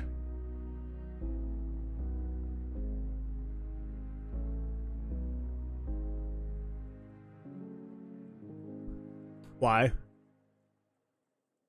Why?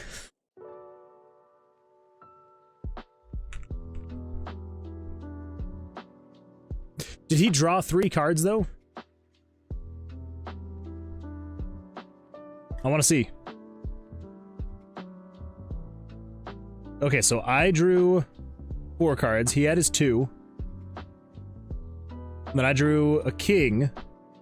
So I bust and his cards go away. Okay. Where would this freaking bug be? Okay. So what if I just bust? He's still fine. He got a 21. Cool.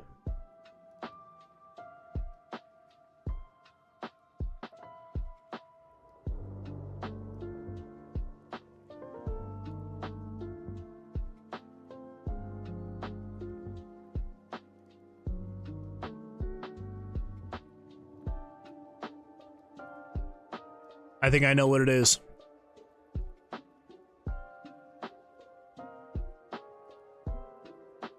I think I know what it is.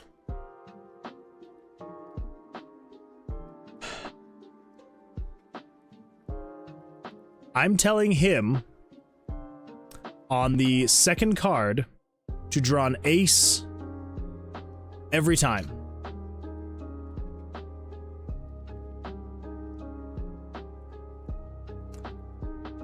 And I believe... now, this one is still up in the air. But I believe I have made it so that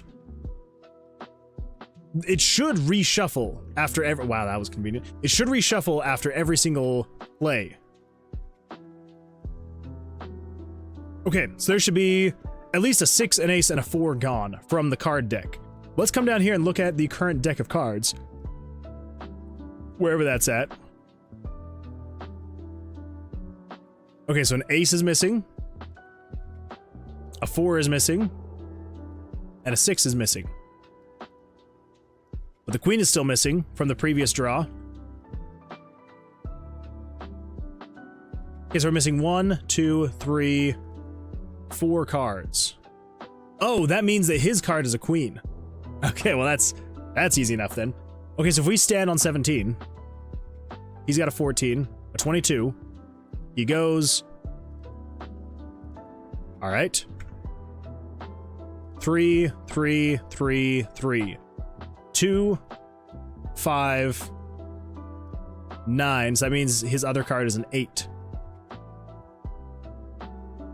So it is resetting the decks of cards each time. So that's good. That's good at least. So if I stand at 15 and he wins, it still works. I think I'm like 95% sure. And I don't know why this would have been the case. Because it should be reshuffling the cards every time. So I don't know why it wouldn't have worked. But I'm like 99% sure the loop that it was getting into was it trying to draw an ace over and over and over and over and over again, but there were no aces to draw. Pretty sure that was the issue. Let's just play test it and just see. But I'm pretty sure that I mean, of course, all bugs that get created are made by the developer, right? There's no getting around that. But I would need to go back and actually check, but I'm almost positive, or I almost wonder. Well, no, because it should have reshuffled it before every time it would have drawn another card again.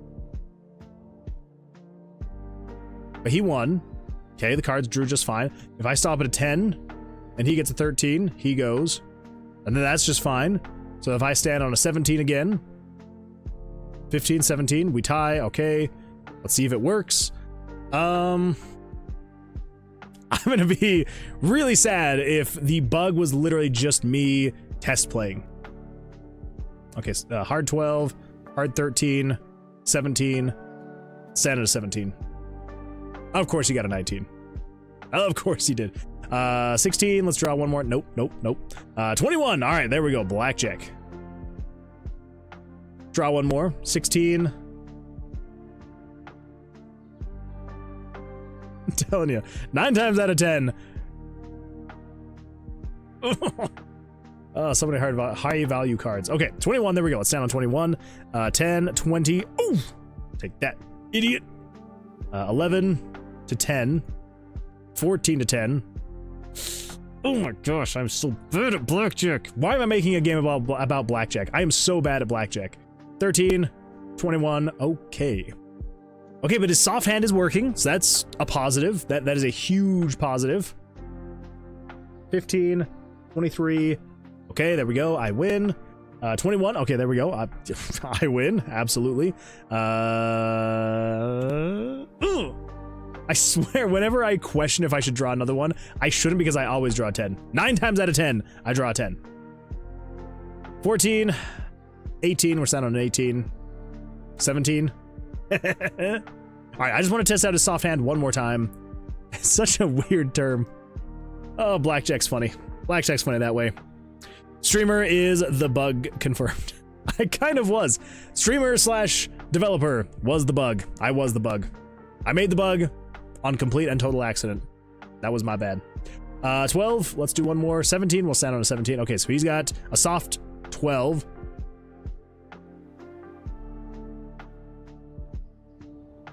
Hold up. I gotta go back to where I was. I need to check and see what was that hand. I just want to make sure that actually calculated correctly.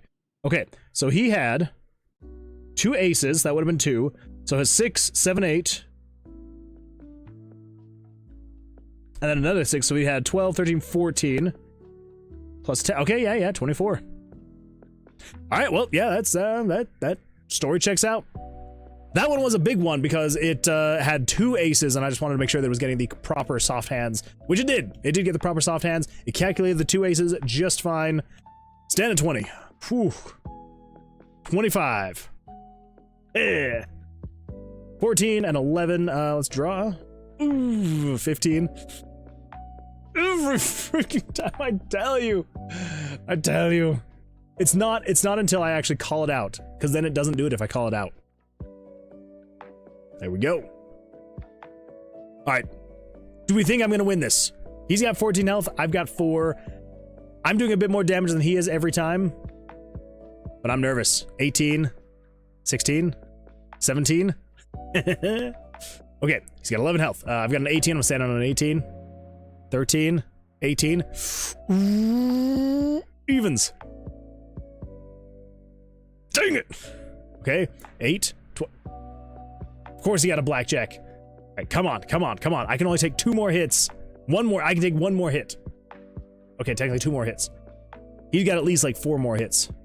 This is not gonna go well. 12, 19. Oh, come on. All right. You guys didn't say anything. You didn't say anything. I definitely did not just lose. Okay, so I'm pretty sure that should have fixed it. I'm like 99% sure that fixed it. That's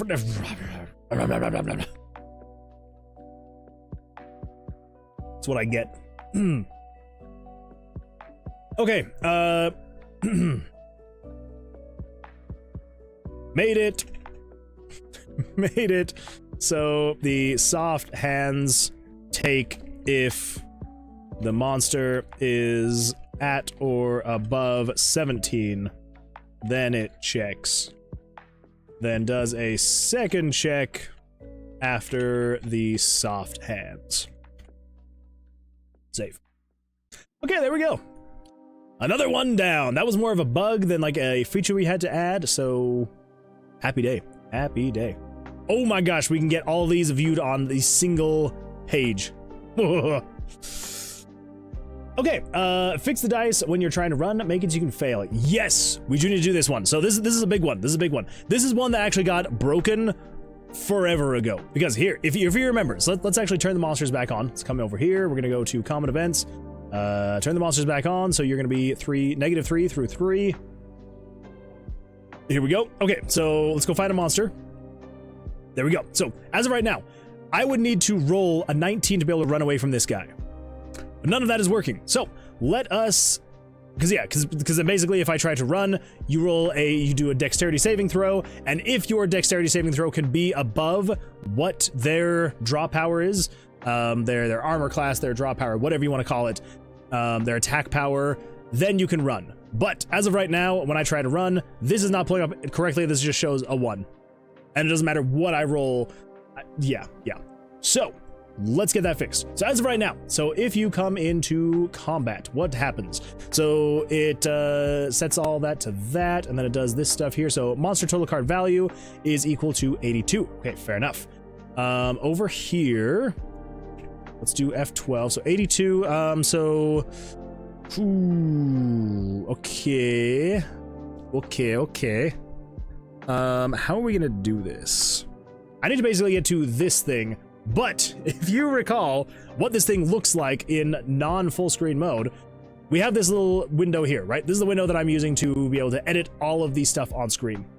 There's a drop down here that has every single HUD element in there, and I can't really search or filter. There is a filter.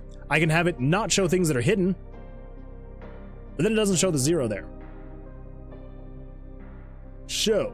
I think we just need to go through and click on every single 0. Hey, there we go. There it is. That wasn't too bad. So, what are you currently? You are the value of 69. Variable 69. Nice. Okay, what is variable 69? Variable 69 is not the way we want. So 82 is what we want, I believe. But 69, what is 69? Monster AC.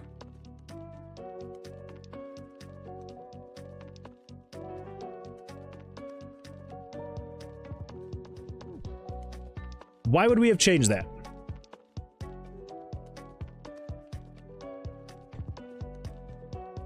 Did we I think we actually, are we actually using that? What would be the monster's AC though? Where's it getting that from? So over here, this, nope. Where are you? Where are you? This right here. This is grabbing the monster data from the monster database to get stuff. So variable 69, this one right here is grabbing the monster, so data enemies, variable 94, parameter 3. Okay, so what is parameter 3? So this should be parameter 0, 1, 2, 3, defense. Okay, so defense is equal to armor class. That would make sense. That would make sense.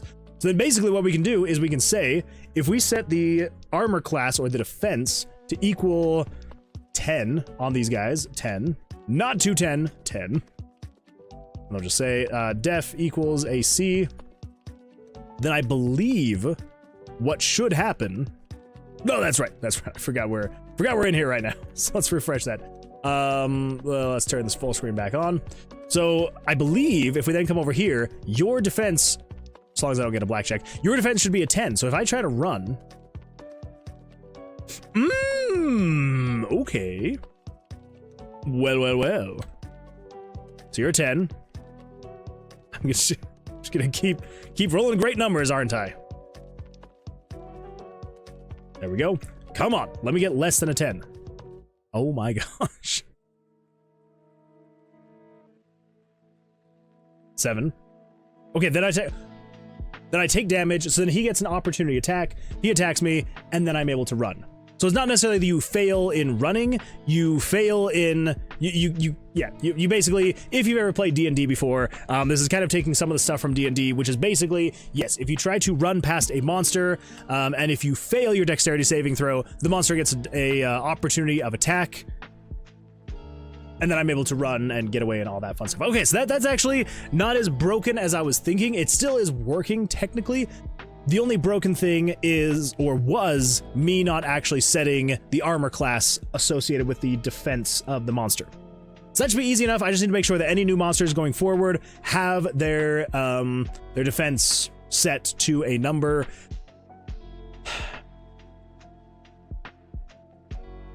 I don't know. So we can go in one of two ways. With RPG Maker, so basically the way that RPG Maker works is, let's come over here to Tower of Vercilias. We're gonna grab data. Where's data? Data, there we go. So we got our data here, right? And then if we go to the enemies JSON file, and we pull this up, basically the way that RPG Maker works is it has this JSON file here. This is, actually, yeah, this is what I want. So each one of these lines is a monster. So this line number 3, so, you know, obviously line 1 is just a opening bracket, and then line 2 is null. I don't know why. But then basically, so line 3 starting here. So this is ID number 1. So this whole line right here is enemy number 1. So it's got its name is the armed rancid corpse. The note is defense equals AC, and then the parameters, you've got your HP, your MP, your attack, your defense, yada, yada, yada. You've got all the different parameters or the params of the monster. But here's the kind of issue here, is that you cannot, at least as far as I know, you cannot change this file while the game is running. So all of this stuff is hard, it's hard coded, it's set, it's you cannot change it. As far as I know, you might be able to, maybe.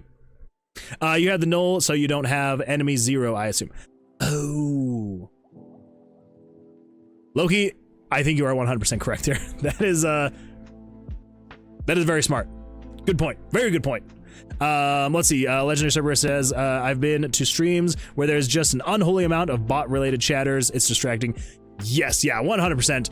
I actually try to keep the bots as little as possible. So I have my coffee stream bot, which I should just turn that coffee stream bot off. I think it's like once an hour, maybe. It's like, hey, by the way, I have a coffee page if you would like to support me there. I don't think I have a single person on coffee So I should probably just turn it off. I don't think anybody cares. But yeah, some of the streams that I have been a part of that I've seen, there's like a bot message every like 2 minutes of like, make sure to wish list this, make sure to go over here, make sure to this, and I'm just like, this is just too much. It's too much. If you're a streamer that has a lot of bot messages, I'm not calling you out specifically. I'm just saying for me, it's too much. Anyway, yes, so basically here's my whole thought process here. So we're using the parameters for these monsters, right? Where it makes it so much easier because I'm there we go. I'm able to just come in here into the database, go to the enemies, and I can just set stats in here and everything's fine. Because I don't think I need to have varied HP with the monsters, right? I'll create the monsters, I'll create as many monsters as we need. If we need to have 6 different armed rancid corpses with different parameters, we can just do that and it's gonna be just fine. The thing that I don't know if we want to do this. So basically the idea is, do we want to have it be just a set armor class that you have to roll your dexterity above? Or do we want to have it linked to a variable? Because we can do either way. Because basically as it is right now, whatever we set as the defense, that is the hard line. You have to get that every time. No changes. No changes to that. That is the defense. That is the armor class that the monster has. And if you fail that dex roll, then they get an opportunity attack on you. Or we could associate it Thanks with for the follow, Sack of Joy. Sack of Joy. Thank you so much for the follow. I appreciate that. Welcome. I'm glad you're here. Yeah. Hopefully you're having an absolutely fantastic week and a great day. Hopefully. Fingers crossed. Yes. So that's kind of the dilemma, is we want to have it just be a set value where it's just like, hey, low level monsters, you got to roll above a 10, and we'll just leave it at 10. And then as you get deeper and deeper, then you have to roll higher and higher. I don't know. I like the idea of being able to increase the amount of, like, the higher the roll you need. I don't know. But also at the same time, I love it in games where when you actually get stronger, you feel like you are getting stronger. Nothing irritates me more than a game that has monster leveling to keep monsters of all shapes and sizes at your level, because it feels like you're never making progress. Even though your numbers are going up, you're getting stronger, it says you can do X number more damage, and you're like, this is absolutely fantastic. And then you go back and you fight a slime that you were fighting 20 hours ago and you were struggling with, and then you are still struggling because that slime has leveled up. That is very irritating. So I don't want to have it be to where it's like, you know, you're constantly adding into your dexterity and you're like making your dex higher and higher, and you're going to make it so you can be able to escape from all sorts of monsters. And maybe you go back to the very start of the tomb to find something or something, whatever. I don't want you to get in there to the start of the tomb again and have it be like, oh yeah, these monsters are way stronger now and their armor class is 20 now. And it's just like, well, great. I've upgraded my dexterity so I could escape from them faster. So I almost kind of think we do want to have a set number of HP, a set armor class, a set whatever, anything and everything. Yeah, I think that's what we're gonna do. I think that's the plan. Yeah, we're just gonna have set stats, and these specific monsters will be in the beginning of the tomb. And as you go, if you are leveling up, if you are getting stronger, and if you were ever needing to come back to the first floor, I don't want the player to be like, well, what the crap? Why have I spent all this time leveling and increasing these skills and these stats to be able to just come back and fight these low-level rancid corpses that are now have 500 HP and, you know, I have to roll at least a 15 or a 20 to be able to escape from them. Okay, yep, there we go. We're going with that. They're going to have a set armor class. They're also going to have set HP, and that is how we're going to do it, because I do not like level scaling. I don't think it's that fun. I understand the purpose behind it. I don't think it's fun, though. I don't think it's fun. All right. Ugh, freaking itchy nose. I apologize. So, I think the only other thing weird with the dice roll, so the saving throw roll, saving throw, here we go. So with the saving throw, you do all this, jump here if skipped, failed saving throw. So if you fail the saving throw, turn on player being damaged, failed dex save, turn on. Because for a split second, let's see, Justin the Va says hello. Hello, Justin the Va. Welcome. Glad you're here. Oh, you are just in time for an absolutely fantastic song. But yeah, how's your day going? How's your week going? Hopefully things are going well for you. All right, yes. So here's the weird thing. So if you fail the saving throw, let me come over here. Let's find a monster. Let's see if we can fail the saving throw. You'll notice that some of the HUD disappears when you do the saving throw. Okay, we got a 20. And then it pops up for just a split second, just a tiny split second. Let's see, the VA means voice actor. Oh, well, Justin the voice actor. Welcome, glad you're here. Let's see, but I'm doing good. What about your day? My day is going absolutely fantastic. Thank you, Justin, I appreciate that. So you do voice actor stuff, that is really cool. Is there anything that any of us would have heard of, or anything you want to give a shout out? If so, I'd absolutely love to hear about it. But yeah, so you may notice that whether you fail or not, it pops back in for just a split second. Just those HUD elements come back in for just a little bit. And I don't want that. I do not want them to pop back in for the slightest fraction of a second. So let's find out what's going on here. So whether you win or lose, what is happening? So jump here, skipped. So failed saving throw. So turn on player being damaged. Turn on failed dex save. Let's actually do this. I'm gonna turn off the full screen. Let's come over here. I just want to see, because I do know that these HUD elements have a lot of conditions to them. A lot. I just want to see what amount of conditions are we working with here. So if we pull this up and we hide everything else, let's check on this gauge. Let's see, Justin says, I play in 2 games that's in early development, but I play in a Lego Batman fan animation I did a year ago. Oh, well, that is super cool. I love it. That is absolutely fantastic.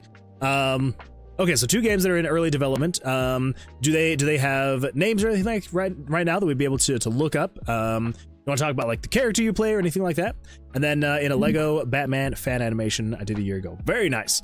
Well, yeah, if you want to share, if there's like any names you want to share, like names of the projects, names of the video, would absolutely love to hear about them. But totally understandable if you'd rather not. What's this game name? So the game name is called the Tomb of Vercilias, or just Tomb of Vercilias. Yeah, so basically the general idea is you play as a bounty hunting adventurer. There's a black mage who has cursed his wizard's tower, and there is a bounty on his head from the king. So if you go in there and get him out dead or alive, you will get your bounty reward. So yeah, so you're coming in here. It's a randomly generated computer RPG. It's inspired by like late 80s, early 90s computer games, like RPGs. Yeah, so it's randomly generated every time you fight monsters using Blackjack as the combat, and then the cards are linked to like magical spells you have that you're able to upgrade and kind of like mix and match different elements. So yeah, it's coming along slowly but surely. Almost hopefully gonna have a demo out here soon. The Steam page up should hopefully be out by the end of this week, I hope. And then yeah, then from there it's going to be getting the demo on there so people can play it, start wishlisting it, and then hopefully out within 6 months. Hopefully. Fingers crossed. Let's see, yeah, one is on Game Jolt named the Steamboat Willie. Oh, kind of fun. Let's see, Steamboat Willie. Game Jolt. I'm gonna have to look that up later. Yeah, that is very cool. Well, thank you for sharing. I appreciate it. Another game called Back to School, open world indie inspired by Bully by Rockstar Games. Oh, yeah. Bully was a ton of fun. Yeah, so it's called Back to School. I love it. Let's see, Back to School indie game. Back to School on Steam. Oh, nice. Yeah, very cool. I like it. Absolutely beautiful stuff. Well, welcome. I'm glad you're here. Hopefully you have a great time in here, hanging out, chatting. You're always welcome. Loki says Tomb of the Silliest. Exactly. It's called Tomb of the Silliest. Risk of Rain music is so loud, I can't hear my music on your stream. Blasted Risk of Rain music. Left a sub, dude. Oh, thank you. I appreciate that. Thank you. Thank you for subscribing. Yeah. I post all the updates to the game here, so so if there's anything going on, it'll either be here in a live stream or I'll upload some kind of short or a video about it. So so I appreciate that. Thank you. Okay, so yes, okay, so the conditions. So right now, it's only showing if switch 13 is on and 15 is off and 22 is on and 23 is off. Did you catch that? Everybody catch that? I'm gonna need a notepad to write down all of that stuff because that was just absolutely horrible. Okay, so basically it is if 13 is true and 15 is false and 22 is true and 23 is false. Okay, so let's come over here. Let's find out what all those switches are. So switch 13. 13 is spawned monster. So if spawned monster is on, okay, fair. And then if 15 is false, dead monster. Okay. If 22 is true, 22 is show HUD, fair. And then if 23 is false, which is saving throw monster. Okay, fair. Axel says, speaking of, when was the last time you made a devlog? A long time ago, Axel. A long time ago. Yeah, I need to get on that. I 100% need to. I'm kind of thinking probably what's going to happen is I will probably not do another devlog until after I get the demo up, the Steam page up. When that's all good to go, I will probably then start making devlogs again to then update people on the status of how the full game is coming along, kind of thing. It's kind of that's like my loose goal and plan. I just have so little time. It sucks. It really sucks. Let's see. Justin says, do they allow voice acting on this software? I'll be honored. Oh, well, I don't know if I'm going to do voice acting on this game specifically. Yeah, I feel like it would be a bit too much overhead, unfortunately, because there are going to be roughly 4 to like 6-ish characters, and I don't know if I would be able to like get a whole bunch of different people to be able to voice a bunch of different characters. It would be fun. I'm not gonna lie, that would be fun. It could be potentially a future update, maybe. As of now, on the roadmap, I'm not planning on doing voice acting, but that's not to say I may want to do voice acting on other games in the future. So that is a great question, though.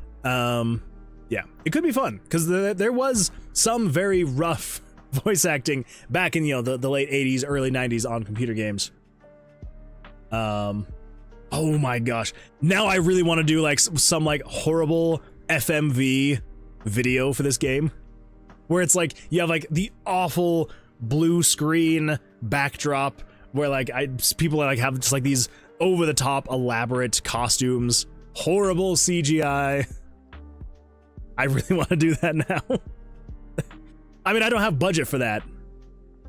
Ooh, there we go. That's the plan. Now, okay, so here's what I gotta do. I gotta do a Patreon or a Kickstarter and be like, hey, if we can reach X number of funding, we will create a FMV for the game. There we go. Let's see. Tomb of Vercilias 2, Electric Boogaloo will have voice acting. There we go. Electric Boogaloo will have voice acting. That's the plan. You have a full community of people who would be willing to voice a character. If I actually get my own character, I'd love to voice him. Fair. Well, yeah, and that's the thing is like I don't know how many characters we're gonna end up with. So I know there's gonna be a few NPCs, but I'm like, I know that there's been talk about putting different people in the tomb as well, like people you'll come across. So maybe Tex Murphy style FMV. Exactly. I think it'd be a lot of fun. But I almost feel like nowadays it's more difficult to make something look authentically old than back in the day making something trying to look good. But yeah, like trying to recreate that feel of like old FMV from like the 80s and 90s. It would be fun. It would be a lot of work though, I feel like. Maybe it wouldn't be that bad. Maybe I would just have to like go out and buy like some old like digital camera from like, I don't know. I'm sure I could like find some old camera from way back in the day, and I could that could like take me most of the way, and then try and do like, you know, filters and things like that to make it even better. I don't know. It's a thought. It's a thought. Okay, so anyway, yes, yeah, Axel. That is 100% true. I do feel like there's a lot of people in the community that would love to like be able to voice a character. I don't think that it would be in the scope of Tomb of Vercilias if we're gonna get it out on time. So, but Tomb of Vercilias 2, Electric Boogaloo, I think that would be a lot of fun to have some voice acting in there. Get some old phones and use the cameras on those. Could do that. I could do that.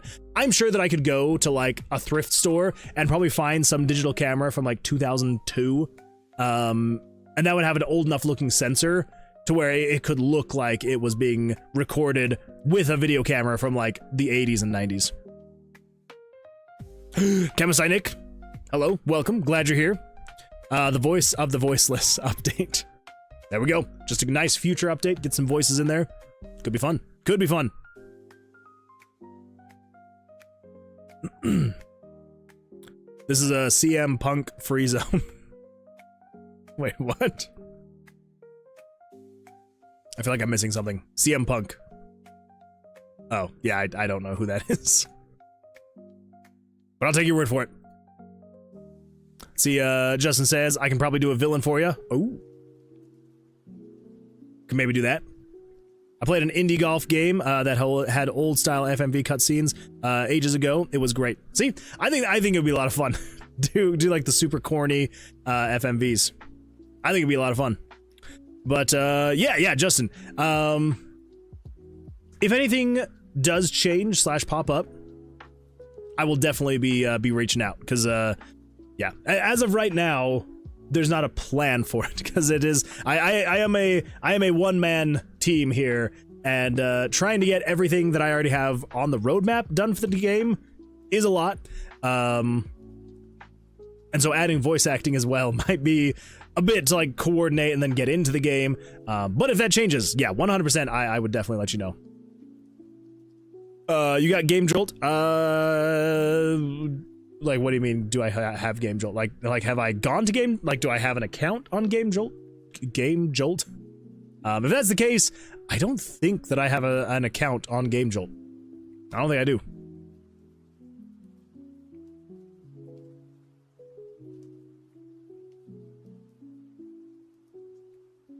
There goes the Dr. Pepper. It's the darkest time of the night when the Dr. Pepper is gone. Game Jolt is an app you can get devs and actors to help you. Oh, wait, what?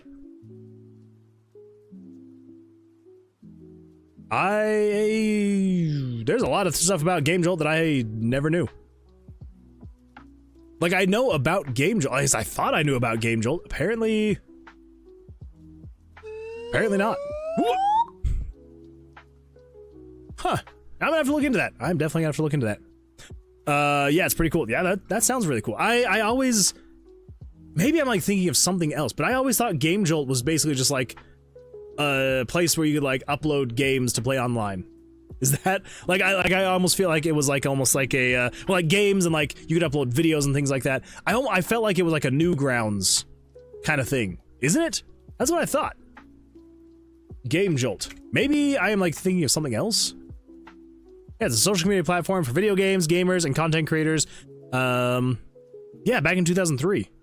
Okay, so it must have changed a lot, maybe, over the years. Yeah, it's pretty cool. Well, it's both. Oh, okay, all right. So I am remembering it right, but there's more about it that I never knew about. Fair. All right. Well, that's good to know. It's a $70 DLC and doesn't even add voice acting. There we go. There's a voice for the voiceless. Yesterday I took an English test and got 90%. Hey, Chemisci Nick, very nice. Very well done. Yeah, 90%. That is absolutely fantastic. I salute you for that. Well done. Yeah, basically. Yeah, it was, because yeah, it's like way back in the day when I first knew about Game Jolt, I felt like it was mostly just like for online games and stuff like that. But that is kind of fun that it's evolved over the years, and I never knew that it was evolving over the years. Still a good time though. Yeah, I'm gonna have to look into that a little bit more and just kind of see what's going on over there. Could be fun. Oh, that's right. That's what I was doing. So I'm trying to figure out when/why is it doing these things. Okay, first of all, we can close you. When and why is it doing these things? So 13 needs to be true, 15 needs to be false, 22 needs to be true, and 23 needs to be false to be able to show it. Okay. So over here.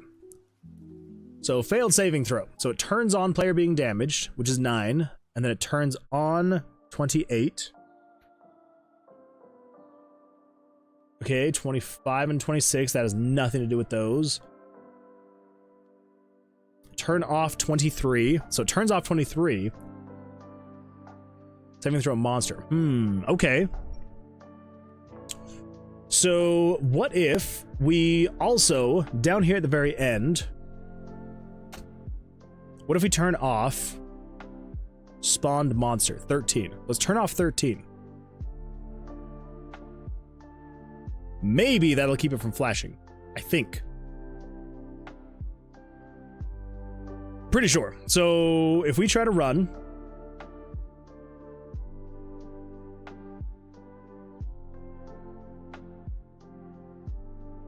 Yeah, that was the thing, all right. So it doesn't pop up again. It also doesn't pop up there. That if I come back here, everything's fine. And if I try to leave again, it shouldn't pop up, whether I fail or... Okay, so I succeeded.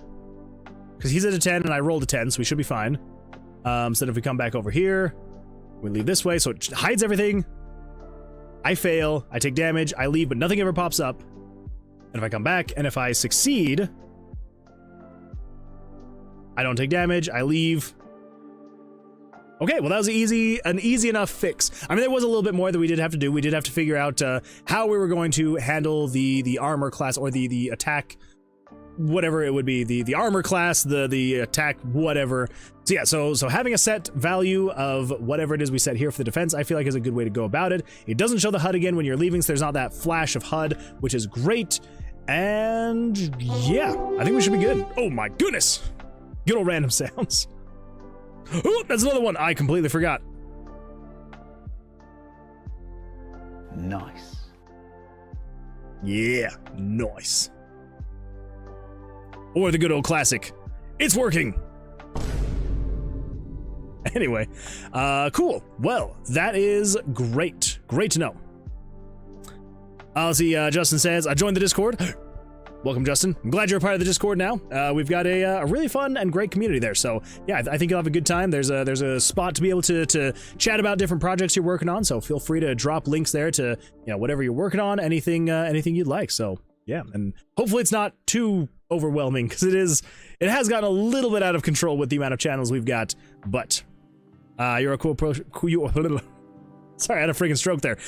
You're a cool person, dude. Thank you. I appreciate that, Justin. Thank you. I try to be as cool as possible. As cool as possible.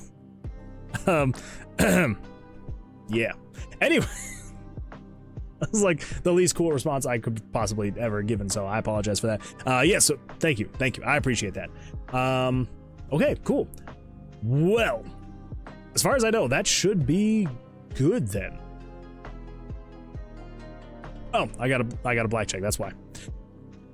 Let's see, Justin says, I'm 17, I've been learning acting since I was 12.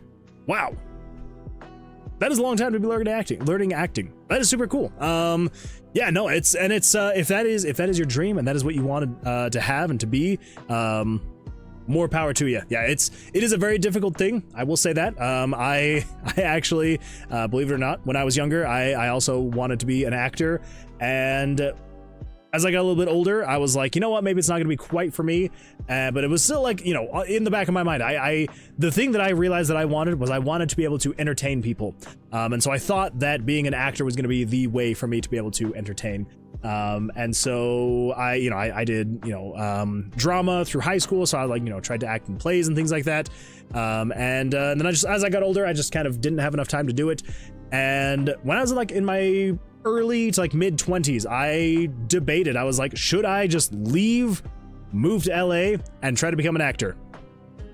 I didn't do it, but still, around here, tried to, audition for a few things, had some fun with it. And then after a while, I was like, you know what? I think I literally just want to entertain people. I don't necessarily want to be an actor. I mean, I would have absolutely loved to be an actor, but I'm like, I think I just want to entertain. And whether that's in the form of, creating videos or creating games, something that people will enjoy. And so I think creating games is more of the way to entertain people that I want to go about it. And then of course, making videos, live streaming, all that stuff is a good time as well. So yeah, I'll be right back. Gonna get some fruit punch juice pouches while I watch you. Bring some for me too. That sounds really good. Posted Creative Corner, so it's not just me spamming my stuff. Yeah, but Loki, you post really cool stuff, so I always enjoy seeing it. Yeah, Creative Corner definitely needs some more stuff. Come on, everybody, we can't let Loki hog the limelight. We gotta jump in there. Everybody. Okay, so yeah, that should be good. That should be good. So, and we're just smashing bugs. It's a good day. Smashing bugs left and right. Axel drops sometimes his songs. Oh, that's true. Axel does drop his songs every now and then in there. All right, so fix the dice when trying to run. Make it so you can fail. Yeah. You can fail now. I had, oh my gosh, linked it to the monster's def stat, but the def stat was just at 1 for all monsters. Oh my gosh, monsters. I'm keeping it so the def stat is static. So I'll need to balance that. Also made it so the HUD doesn't flash for a frame when either succeeding or failing the save throw. Save. All right, there we go. Done. Done. Man. Okay. Well, there we go. Another bug down. Gives juice. Thank you, Justin. I appreciate that. Let's see. Once a week when they drop, if I remember. Oh, speaking of Moonman, my new song is done. I kind of rushed it, but I have to make one once a week. Fair. Well, Axel, yeah, let me, if you're down for it, I would absolutely love to hear it and drop a couple suggestions for names. If you're still interested in that. Because I would love to. I'd love to do that. Okay, so what else we got? So add a perk card, add at least one more trap puzzle, add more monsters, make it so if you die, you actually start the game, add a new mini boss graphic or 2 music sounds, get the tomb loop working. We're gonna put that above music and sounds. Replace the player's icons, we definitely need that, and then do some character creation. Yeah. Whew. Okay, so what is the next thing? Probably make it so if you die, you actually restart the game. I should probably do that as well.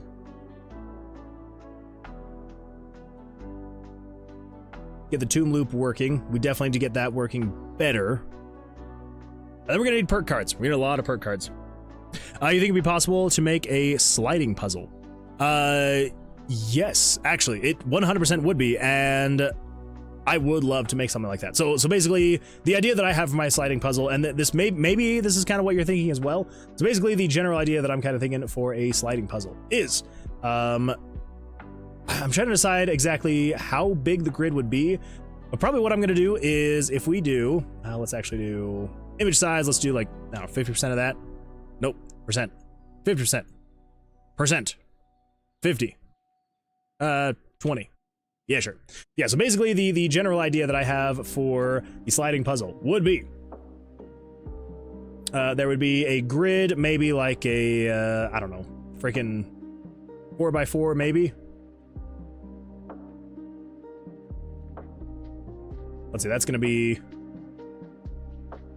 oh my gosh. Why can I not think of how to divide this? It'd be 2, right? No, because that's just 3. So we need 1, 2, 3. Oh my gosh, why was that so difficult for me to freaking comprehend? Yeah, so basically we would have a 4x4 grid, and then we would have... Oh, let's do this actually. We're gonna make you the darker one. There we go.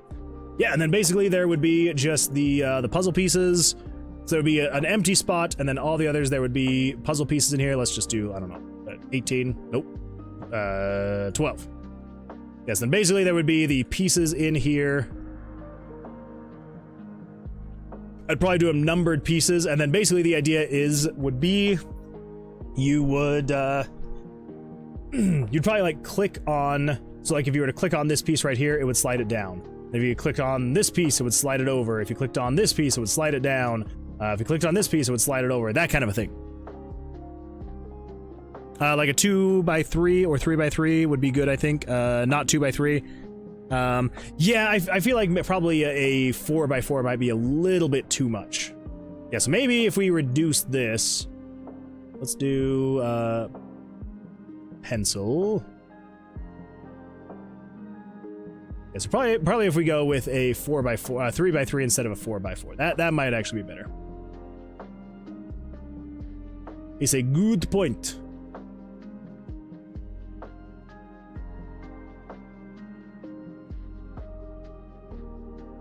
There we go. There we go.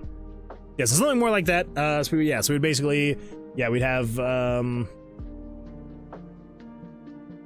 yeah, so it would basically be 1, 2, 3, 4, 5, 6, 7, 8. Yes, we'd have 1, 2, 3, 4, 5, 6, 7, and 8.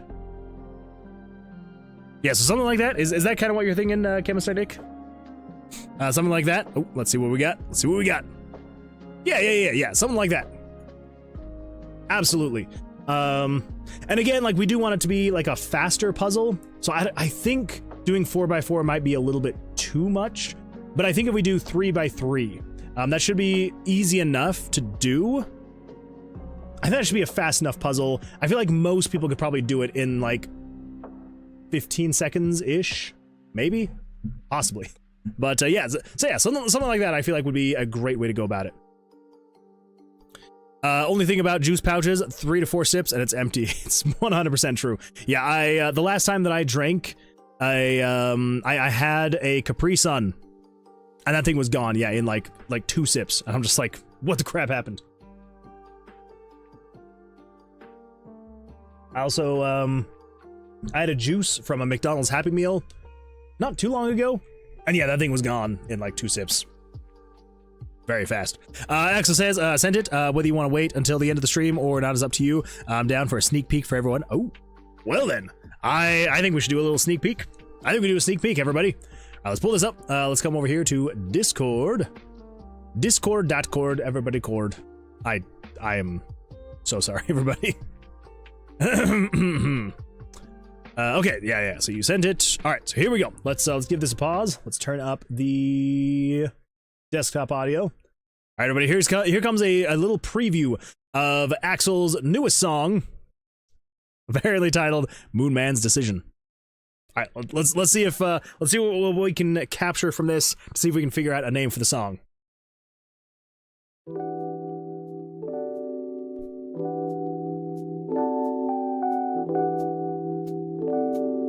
Like the fade in, like the fade in.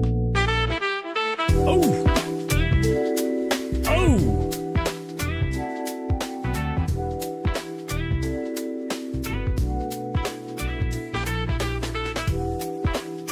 All right. Here's what I'm picturing right now. Here's what I've got in my head. Actually, here's what I've got in my head.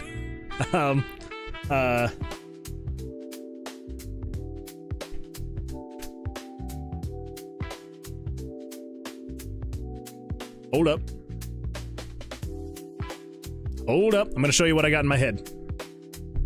This is what I'm picturing right now.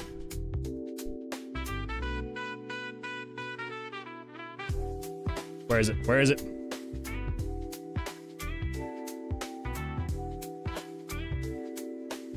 No, you can't really see it. Dang it.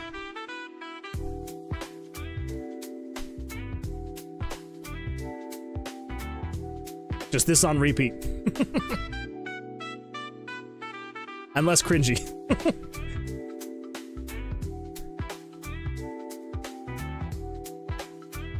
All right. Axel, I've come up with a name. You ready? You don't have to go with it. You can say yes or no. Here's what's coming into my head. Sidewalk funk. That's what I got. It's probably not great, but that's what I got. If that sounds good to you, sidewalk funk. But if you're not a fan, that's totally fine. Totally fine if not a fan. I really like that though. That is a really good song. I love that. I'm actually gonna grab this right now.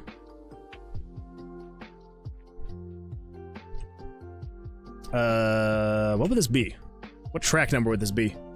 This PC, D drive, C drive backup, downloads, stream music. Okay, all right, yeah.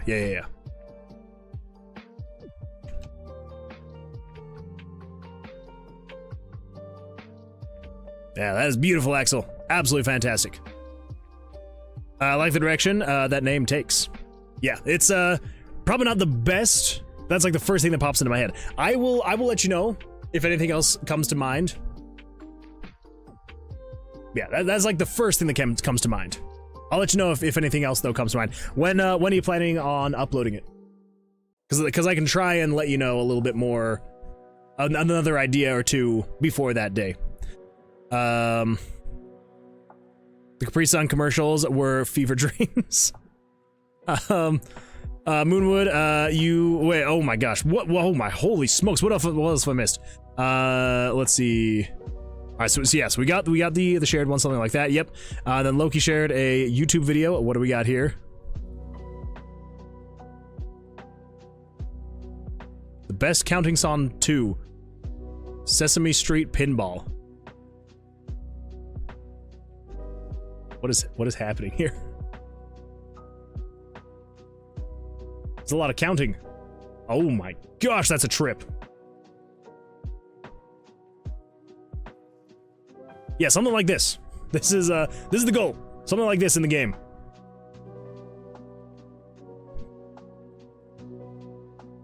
You always know the best ones, Loki.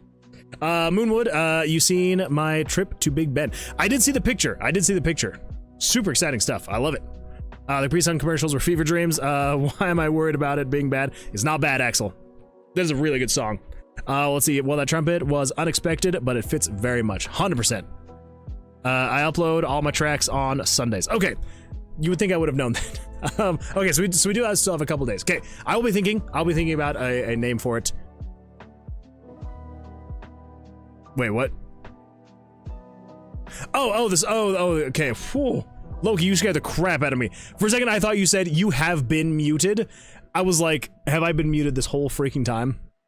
I did hear the start of the song. I was worried about playing it on stream because I don't want to get copyrighted.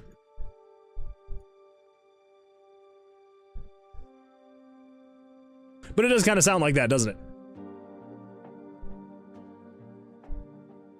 It's got that funky pop. But yeah, absolutely. Yeah. So Axel, I will let you know. But yeah, so I do feel like this would be a good way to go about it. Just like a nice 3x3 puzzle. I think that could be a lot of fun. Let's see. Sounds good. That will be insane. What console the game gonna drop? So as of right now, it's just going to be on PC. So like it'll be on Steam. I'm gonna see. I don't know if I'm gonna be able to get it to be on console, because the engine that I'm making it in is not great with that kind of stuff. So we'll have to see. But yeah, as of right now, it's probably gonna be just on PC, and then I might see if I can go with something else as well. Yeah, so it'll be on Steam. I may also put it on like itch. I might try and get it on like GOG as well. But yeah, so Steam is like the primary focus anyway, and then we'll see what happens after that.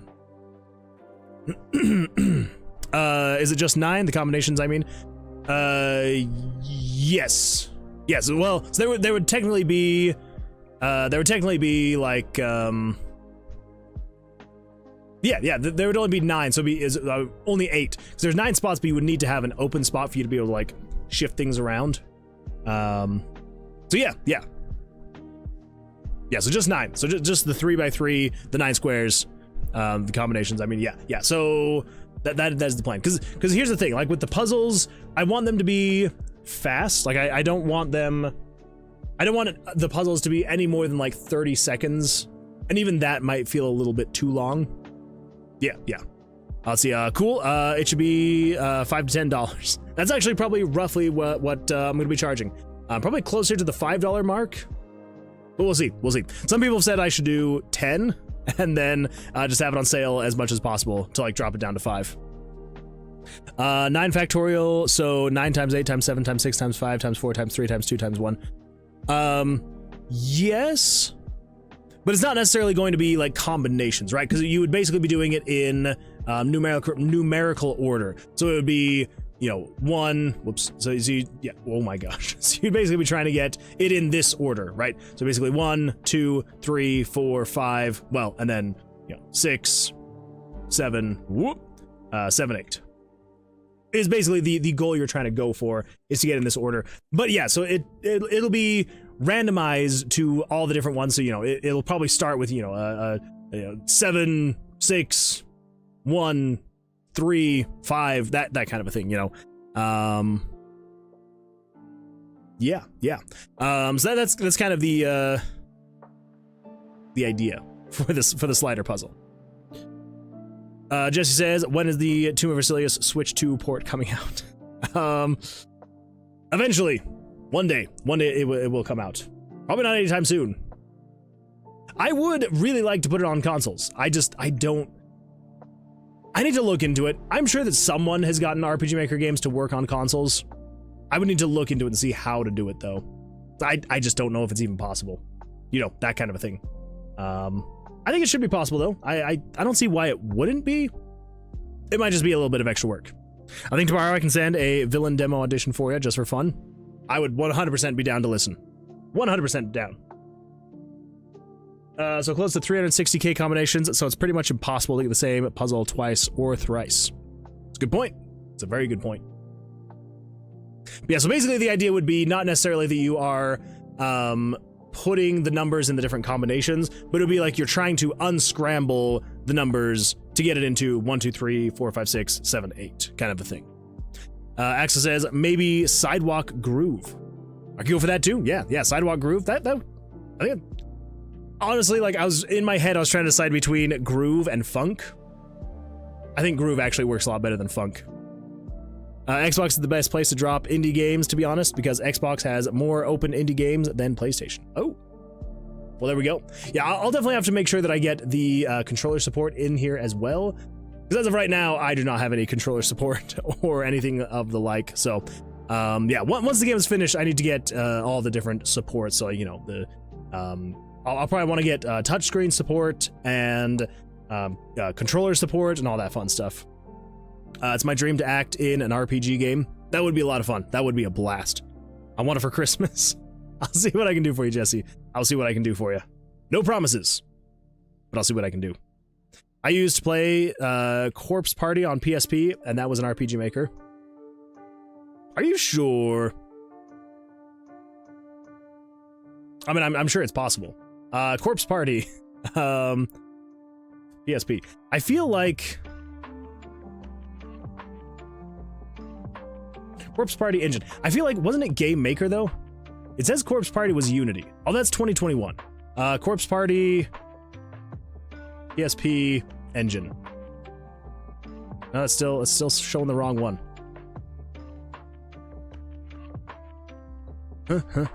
Corpse Party for the PSP. Engine? No. What game engine was used to make Corpse Party for the PSP? The Corpse Party game released for the PSP titled Corpse Party Blood Covered Repeated Fear was developed using a custom engine? Oh, not the RPG Maker engine like the original PC 98 version. Okay. So the original on PC was made in RPG Maker, but apparently they used a custom engine to then port it to the PSP. And that is unfortunately what I would fear would have to happen if I tried to get it to work on a console. But I don't know. I'm sure someone has gotten an RPG Maker game to work on console. So I don't know, maybe? I'm in the starting positions. Oh, okay. I figured that's probably what you were meaning then. Corpse Party. Warning, this article contains a majority of sensitive topics that is highly recommended for mature viewers. Yeah, so the original was definitely made in RPG Maker, which is fantastic. Absolutely love that. Yeah, then I think they had to use a custom ported engine to be able to get it to work on PSP, which sucks.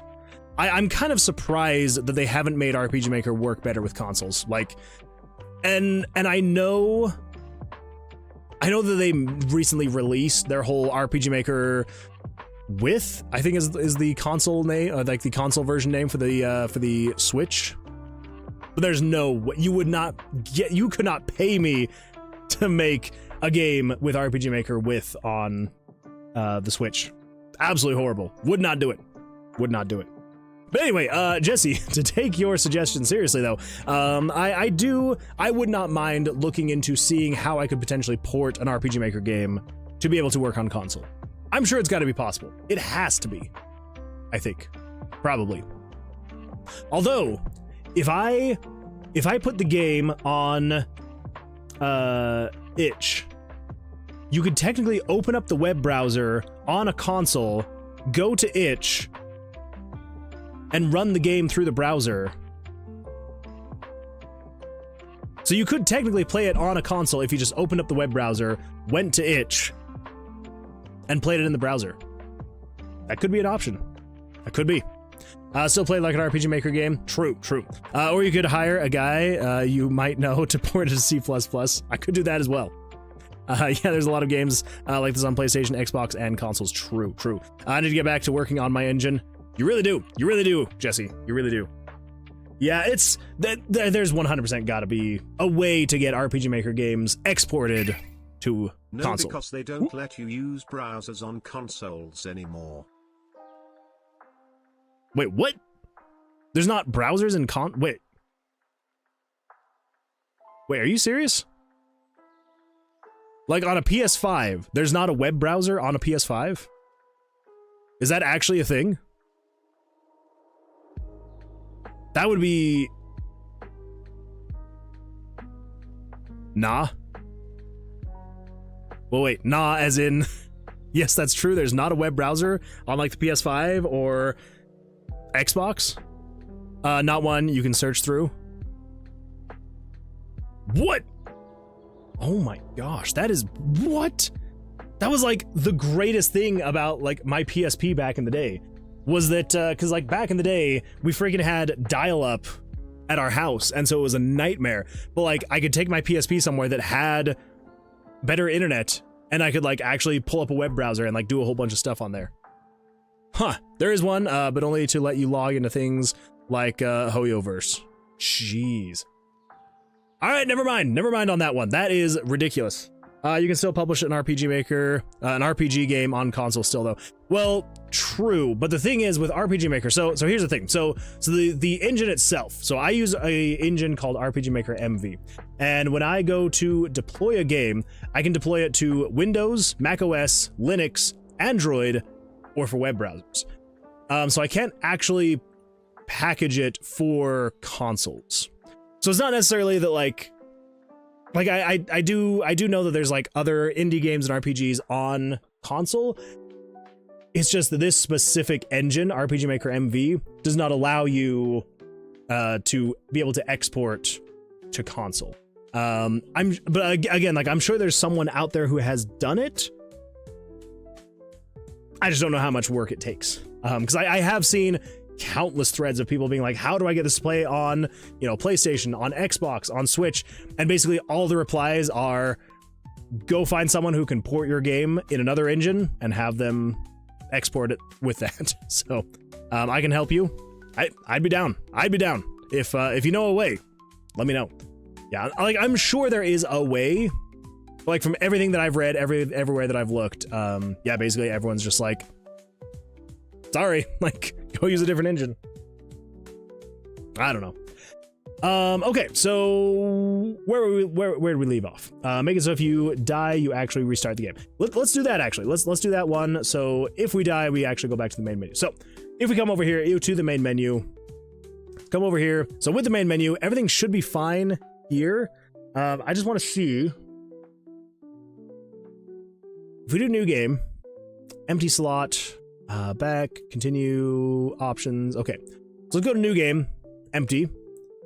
The player model, yada, yada, yada, player, sure, whatever. Instead of we do next, we do want to change this, because all of this has changed. Like, what did the story used to be when we made the main menu? Vercilias was a well-respected master of magic. He taught other mages how to better harness their powers. Vercilias craved the power of the king. The power the king wielded and sought to steal that power for himself. He convinced the majority of his students with promise of power to join his cause. Nearly victorious, Vercilius' plan failed, and he was locked inside an ever-changing tomb sealed with magic. Somehow Vercilius kidnapped the princess and took her to the tomb. Your job is to enter the tomb, find the princess, and rescue her from his clutches. Wow, the story has changed a lot since when we first made this part. So much. Yeah. Good times. Well, okay, so... Oh, man, okay. Oh, jeez. Oh. Whew. That was weird. You know, like, when you have, like, that, like... You're like, you see, like, white in your eye? I was, like, trying to get it to go away, and it wouldn't go away. Okay, yeah, so make it so if you die, actually restart the game. I mean, that one's easy enough. The princess is dead now, I think. Probably would be dead. Yeah, that's a lot. Okay.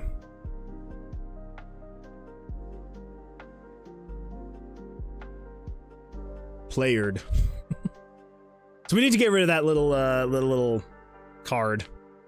Not necessarily get rid of it, but we need to change it. Basically, the way that I need to have this work is when you come into the main menu, I needed to give the player a message, right?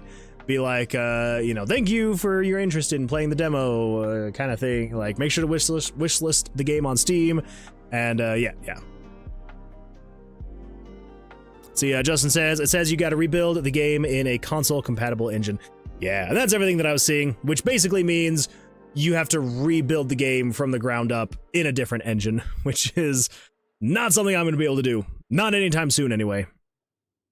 Maybe one of these days. But, yeah, so unfortunately, it probably will be a PC exclusive, which does suck. But. Nah, no. Are you sure? I mean, I'm pretty sure that's what that means. Okay, so new game. So I'll make that splash screen later. We don't have to worry about that right now. Not really, I'm a voice act either way. True. Fair. Well, if you decide it. Yeah. And well, probably not for this game. But for another one. Because I am definitely going to be making more games after this. Okay. Yeah, so the splash screen, we can be fine here. Like, I mean, maybe we can just have like a very basic tutorial there. But yeah, so the actual player dying part. Is you're almost done with this one. It's probably got another at least 6 months, I would say. So right now we're working on a playable demo. So it's basically just going to be this part of the game. So you being in the tomb itself, going around fighting monsters, collecting dice, all that fun stuff. There's probably not going to be anything else really in here. Just to keep it like a very vertical slice. And so yeah, so basically the idea is we're gonna get a Steam page up. We're going to get a demo on there that people will be able to download and play. It'll just be the tomb. And then after that, then we will get the full game done, which is, you know, having the town, the NPCs, the quest lines, all that fun stuff. Yeah. And then after that, yeah, so then it's just like getting the rest of the game done, hopefully over the course of 5, maybe 6 months, and then getting that uploaded to Steam. I don't really, I want to avoid doing like an early access kind of game. I just worry that it's gonna not work well if I do an early access game, which basically would be, you know, I do the first, I don't know, half of everybody's quest lines and things like that, you know, and then having people continue from there. I worry what it would look like if I were to like break or like hurt people's save files. I don't know. Let's see. Justin says, I'm gonna head out. Good night. Good luck. Thank you, Justin. I appreciate you for being here. Thank you for subscribing. Welcome to the Discord channel. And yeah, hopefully you have an absolutely fantastic evening, and we will see you on the, hopefully, next stream on Sunday. So, till then, hope you have an absolutely fantastic rest of your week. How does plunge into the dungeon lay in your universe? Cleric like a cat wants Moon Man to do 10 bicep curls. Oh my goodness. It is so late. But I'll do it. I'll do it. Here we go. Also, what are you still doing awake? I thought you'd be asleep by now. Alright, here we go. Get that out of the way. There we go. Alright, ready? Here we go. 1, 2, Chemist Einik wants Moon Man to do 10 chest benders. 4, 5, 6, 7, 8, 9, 10. Whew. Oh. And now for the squeaky one. Here we go. 1, 2, 3, 4, 5, 6, 7, 8, 9, 10. Whew. Well, if you're new to the stream, I apologize for that.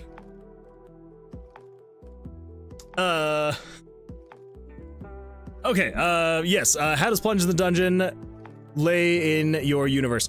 As of right now, not really anything. I don't know. I mean, it would be kind of fun to have everything be all like interconnected in some way.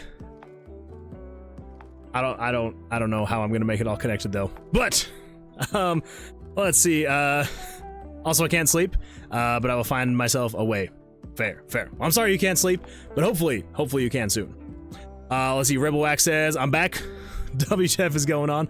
Oh, you know, just exercising, because you know, why not? No, it's some channel point rewards that I have, where people can make me do bicep curls and like, I don't know, the resistant chest spring things. Yeah.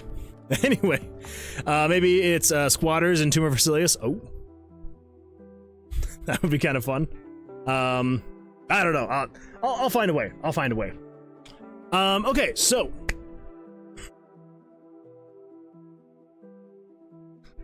if you die, you need to be able to go back to the main menu. But I don't want to reset everything. So I guess maybe, actually, I think this actually should be really simple. So basically what we'll do is, if you die, I think it's somewhere over here.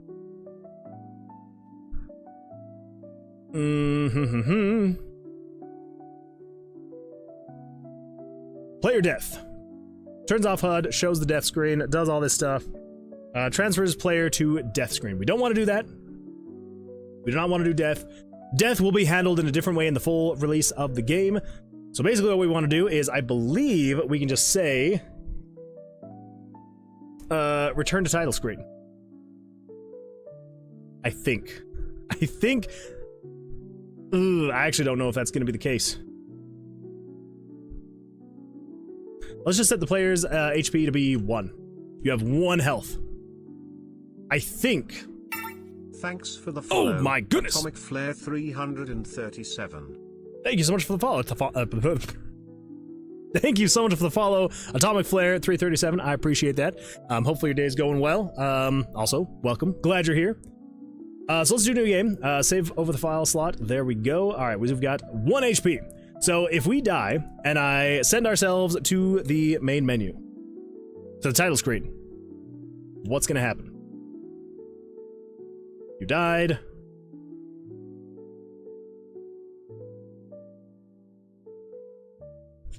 That's what I worried. That's what I worried was gonna happen. Not great. Lazarla says, did I tell you about the ranch? Well, first of all, welcome, Lazarla. Glad you're here. Did you tell me about the ranch? I don't think so. I don't think you did. What about the ranch, Lazarla?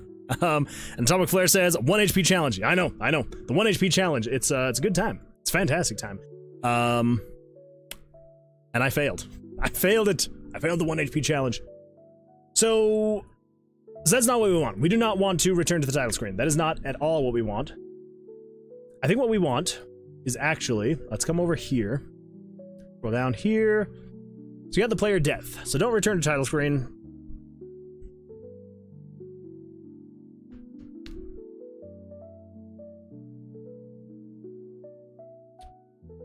I think what we might be able to do actually is we can just say, and this might be crazy of me to think that this might work. Maybe. So let's control switches. We're going to say the range of 1 through 160. So 1 through 160, set it to off. Actually, no, that's not the case, because we want always on to be on. So we're going to say 2 through 160, turn them off. And we're going to say, oh, but then there's a bunch of well, because we're going to load a game later. So never mind. We should be fine. So then variables, we then need to say, control variables. We're going to set variables 3 through 1140. 3 through 1140, set those to be equal to 0. And then we're going to transfer the player to main menu. I think that should be fine.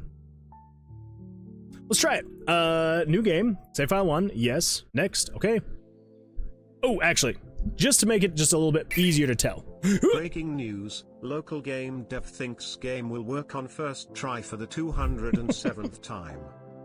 I'm hopeful. All right. I'm hopeful. It'll work for the first time every time. But then it never does. That's crazy. I don't get why.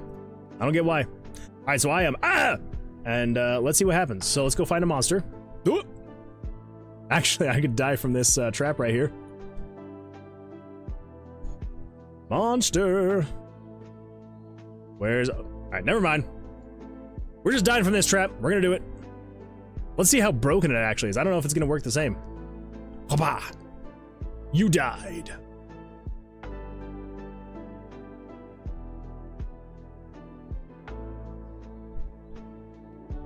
That's not what we want to have happen at all. Not at all. Okay. New game. All right, so we're going to be... Next. Lazarla says, so I wanted to investigate with what the extra flavor is in Wingstop's Ranch, so I ordered some. The regular size cups are super small, so I ordered 2 large, assuming that they were about double size or something. They arrive and they are gargantuan, almost tubs of ranch. I've been whittling them down for days and have only now reached the second one. Holy smokes. Yeah, that's not, that's a lot of ranch. That's a lot of ranch. I've used every starch available to me. It's not enough. Well, good luck with that, Lazarla. I hope that it goes well. I mean, Wingstop does have really good ranch, so, you know. Let's see, Atomic Flare says, the game is looking really fun so far. Thank you, I appreciate that, Atomic Flare. Yeah, we're working on getting this playable demo working, so hopefully that'll all work out sooner rather than later. But yeah, so the plan is to be able to get this up onto Steam, hopefully in the next couple weeks. Fingers crossed. The goal is to, before the end of September, have the playable demo up and going on Steam, so people can be able to play that, and then be able to wish list so they'll know when the full game comes out. But yeah, thank you, I appreciate that. The extra flavor is dill, by the way. Oh, okay. That would make sense. That would make sense. I like it. Okay, so if I die here...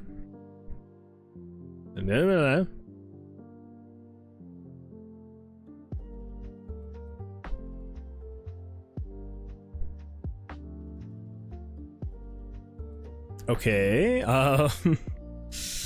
Bulls. Main menu. What is going on here?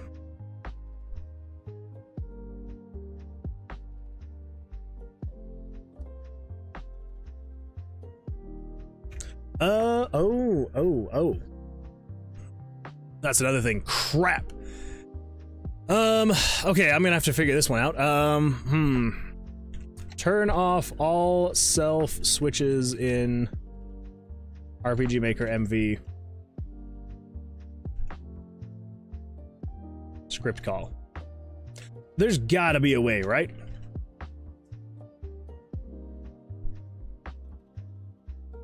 Turn off all self switches in RPG Maker MV using a script call. You can iterate through all events on a specific map and set their self switch. Okay. Ugh, that's a good point. Can't really. Oh man, that's a good point. Put it in off topic. Please check them at your earliest convenience. Oh. Well, I will take a look. Off topic. There we go. Oh boy. Oh. That is a lot of ranch. That is so much ranch. Oh my gosh. Sheesh. Yeah. Good luck with that. That is too much ranch dressing. That is too much.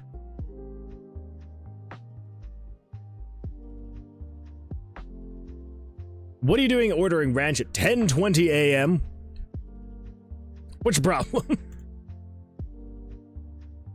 I do like that though. That's pretty great. That's a lot. So much. No, shut up. I thought it was just overpriced. No, that's fair. That's fair. I mean, it's not overpriced, that's for sure. It's just a lot of ranch. A ton of ranch. But I'm kind of jealous also. I make buckets of ranch a day. I thought I scrubbed the details. No. You scrub most of them, but not all of them. 10:20 a.m. Ordering 2 buckets of ranch. Now I really want Wingstop. That sounds really good. All right. Let's focus. I do love that Lola Zarla. That is beautiful. I'll put it there to Moon Man hold up. Wait, what? I'll put it there to Moon Man hold up. Oh, wait. Oh my gosh. Look at all that ranch. Ranch dressing. Oh my gosh, you actually do make the ranch. Holy smokes. That is kind of fun. I do like that. Dude, that's the expiration date and time. Wait, what?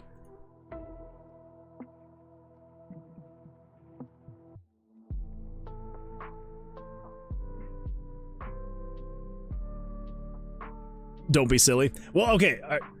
Wait. August 28th at 10:20 a.m. is the expiration date? So you ordered it August 24th at 10:20 a.m. Still at 10:20 a.m. I'm on to you, Lazarla.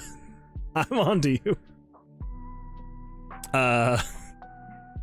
Let's see.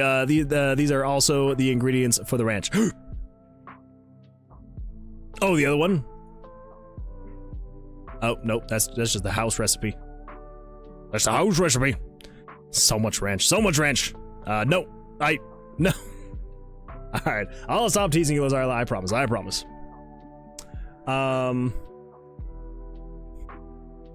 That's a lot of ranch, though. Okay, what was the plan? What was I doing? Oh yes, actually dying. Oh yes, turning off self switches. Yes. Okay, so if we were to do that, we would basically need to turn off all the self switches across all the maps, but you can't just turn off self switches. I would have to, yeah, the way the self switches work on maps is not, there's not a way for me to just say, turn them all off. Let's see, mayo, condensed milk, and powder. Oh, that's not too bad. I just checked my phone logs. The order was placed around 3 p.m. Sure it was. I'm not the weird one. I believe you. I believe you. Shut up. Okay. All right. I will shut up. I will shut up. Okay. So, what's something else we could do? Because here's the thing with RPG Maker. Basically, what I want it to do is when I press. So if I come in here and I start playing, right?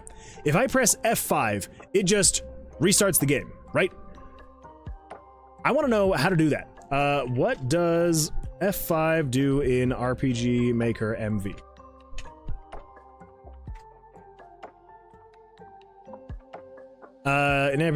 Pressing F5 in the editor switches to the mapping. Okay, and playtesting F5 refreshes or reloads the game window, which typically resets it to its default state or the beginning of the game. You can prevent that. Okay, yeah.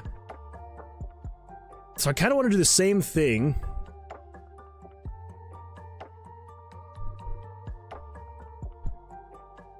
Let's see. RPG Maker MV. Let's see. JavaScript to. I don't know. Restart game. Oh wait. Is that it? Is that actually all that I have to do? Let's come over here. Over here.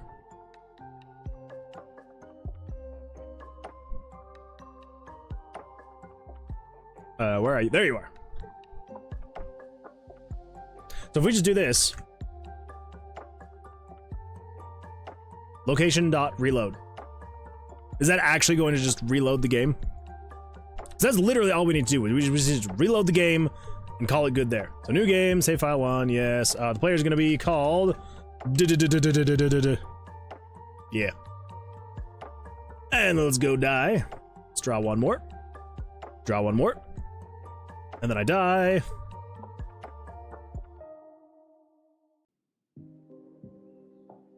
Yep, that's pretty easy. That's all we gotta do. Then we can do we can do continue game, save file 1. And look at that, we're d. Yeah. Let's see, Axel says, crazy story. I once made the ranch without the ranch. Milk cupped it, and we served half of the batch before anyone realized that I was selling just mayo and milk mixed together. Oh my gosh. That is hilarious, but I would assume there was probably a lot of very upset people. It does say prepped, so it could have been prepped at 10:20. Loki, you're making good points. All right, Loki, you've made an absolutely fantastic point, actually. That it probably was prepped at 10:20 and then purchased later, just as Lazarla has said. It was the 25th, by the way, much better than the 24th, probably. That name reminds me of the All-P keyboard. The All-P keyboard. The game is being fully made with common events. Not fully made, but a lot of it, yeah. No, there's a lot that's going into it. We got a lot of JavaScript, some common events, all that fun stuff. There is a lot that definitely goes into it. Oh no, what if I bust and I die? Of course not. What if I bust and I die? What if I bust and I die? There we go. I died, and then it goes back to the title screen. There we go. Fantastic. Cool. Then we just click exit. Yeah. There we go. It's a keyboard where every key is the letter P. Oh. You mean the name of the character? If I were to do something like this, P, something like that. I didn't know, but now I do. Now I know. Look up Game Changers P keyboard. He doesn't know. I didn't know. Dang, now I want to watch that clip again. No. I'm sorry that I don't know all the references. All right? It's not that. Oh.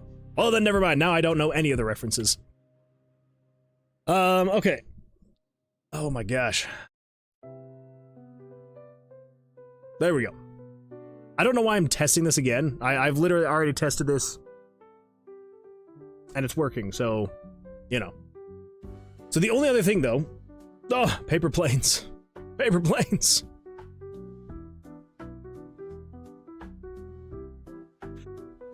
Yes, so the only other thing is we need to make it so if you lose, so that's just on this thing here. I think I also need to set this, okay, let's grab that JavaScript. You have to look it up, the procrastination demand sacrifices. All right, I'll look it up, but after I do this. So, puzzle timer.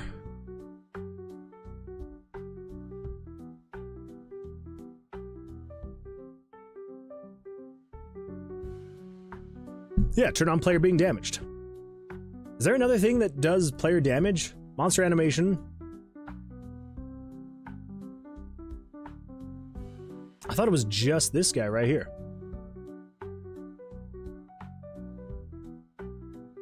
Player being damaged, but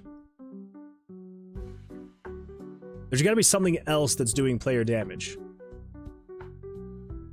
Player damage, here we go. Okay, player being damaged. Come through here. If you die, teleport to death, but don't do that. Just do location.reload.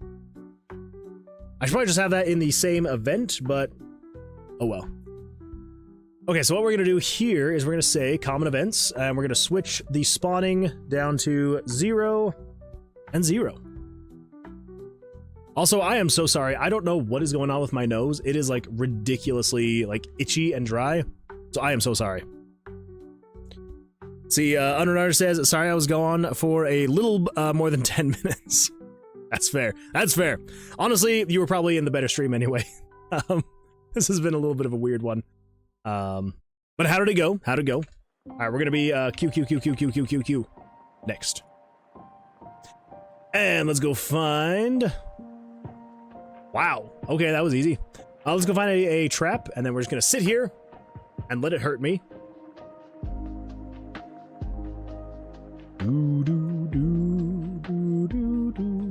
Alright, I have died, and it should take me back to the menu screen. It does. Perfect. Okay, there we go. Let's start this. Sounds good. It's not even 2 minutes long, if I remember right. Never mind, it's 50 seconds. Okay. Alright, so what is it? Look up Game Changers P keyboard. Alright, I will look it up. But what do we got here? A keyboard that is only P's.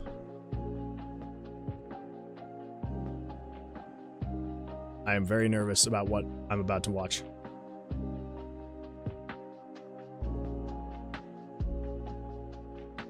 All P's, huh?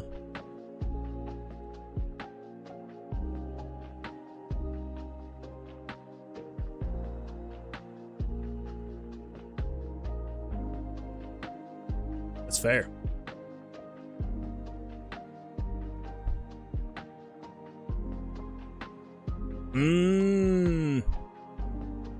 It is perfect.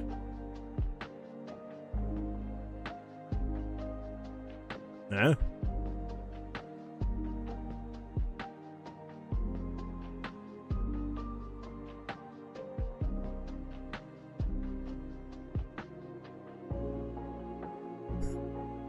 It would look like...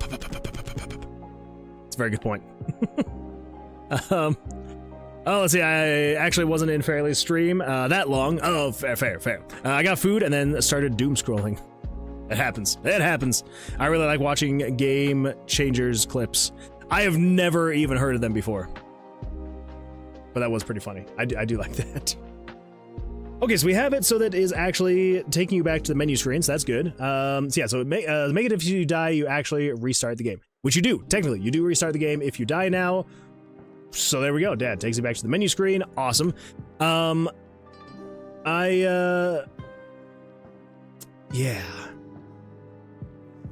Well, now at this point, we do need to get it to the point where, what was I thinking? Oh, now we need to make it so that you can actually keep progressing further and further and further into the game. What is that going to look like? You die.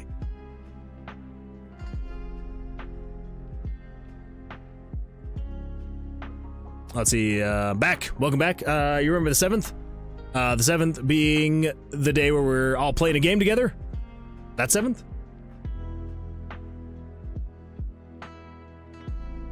Was it the 7th? I thought it was a different day. I thought it was like the 9th or the 11th. Anyway, yes, I do still remember the 87th. Get good. Yep. So I believe, yeah, I had mentioned it to Axel last stream. And Axel, I don't know if you're still here or not, but yeah, I know that we had talked about doing Minecraft together. Is that something we still all want to do together on the September 7th? So we can do that. We absolutely can do that. So as of right now, so let's come over here. Let's come back to the main menu where we set the player's max HP. Let's set it to like 50. Because I want to make sure that I can actually beat the mini boss. Now let's come over here. Enemies. Mini boss. Whoops. Whoops. Do you remember the 21st night of September? Do you remember 21st of September? I do. I do remember the 21st of September. Anyway, that doesn't answer my question though, Axel. Are we good to do Minecraft on your server? If not, that's totally fine. That is totally understandable if we're not. Just wanted to check in so we got a little bit more time to plan it. All right, so now we're heading down here. So then basically the idea is, whoops. That's right, I forgot. This tomb is oops all traps. Okay, let's open here. Yes, let's head inside. Okay, so let's see if I can actually beat this guy. I mean, I have way more health than he does, so I should be able to. I don't see why I wouldn't be able to. Hopefully. Fingers crossed. I probably should have just made it so I do more damage to him, but oh well. 15, 18, we're gonna stand on 18, 20, okay. All right. Okay. There we go. Take that, you freaking idiot. Oh, 2 blackjacks in a row. Okay, the door now leads to an empty room. There's no need to enter. A blood sacrifice has been fulfilled. All right, so we can head back up this way. And we can go through the portal. And it should take us to floor 2. It's a little janky. Okay, so we need to change that actually. So progress to the next level and then return to town. We need to make it so you can't go back to town because that's not a thing you can do in the demo. So we just do progress to the next level. Select a perk card. That is something we still need to do. So yeah, so perk card. And there we go. Now we're on floor 2, room 9. Cool. So that is working. We do need to get rid of the return to town though. Let's see, Axel says, yes, of course. I don't know if I'll be available to join though, but I'll start it up definitely. Well, thank you, Axel. Yeah, appreciate that. Oh, are you probably just gonna be, are you gonna be working that night? We could potentially, if it, actually, okay, Nick, here's a question for you. Would you be okay if we tried to coordinate with the most amount of people possible? Would you be okay with that? So even if it wasn't specifically the 7th that we play Minecraft, no idea, but I'd have to get my PC set up. Oh, that's okay. I was thinking it was the like you knew you were busy, but that's fair. That is fair.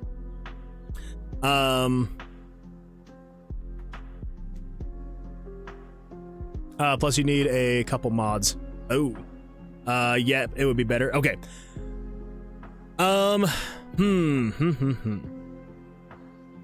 Simple voice chat, being one of them. Oh. Okay. Well then maybe let's do this. Let's do this. Axel, if you're okay with this, would you mind posting the mods that people would need if they wanted to play, either in like general or off topic or something like that? Just like a list of the mods that people would need. For anyone that would want to join. If not, that's totally fine. But yeah, I feel like at that point, yeah. We could do an abiotic factor stream. I don't know the mods. That's all animator. Oh, right. That's true. That's fair. Abiotic factor would also be a lot of fun to play as well. I don't know how many people have abiotic factor though. I made a little song in beatbox because bored beatbox. Oh, I'm gonna have to go look that up. Yeah. So, yeah. It's free on PlayStation Plus. Oh. I honestly didn't even know it was on PlayStation. Well, I mean, yeah, either way. I don't know. I don't know. We might do Minecraft. If it's gonna be too much, I could probably also spin something up. It wouldn't be anything permanent. It would be like just a temporary, it's only there for a few hours kind of thing. Maybe. We'll see. We'll see. We'll get it figured out. We'll get it figured out.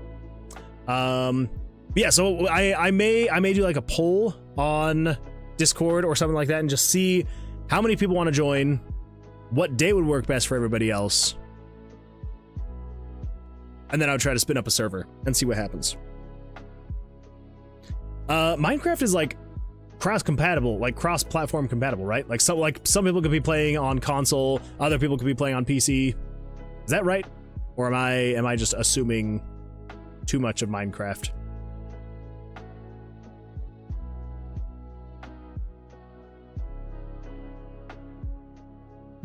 It is? Okay.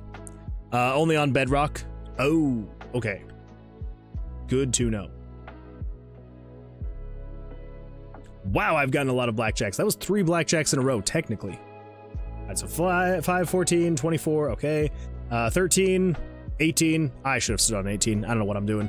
7, 10, 20. Stand on 20. 24. 14. Of course. 13, 23, 16, 20. You're gonna stand on 20.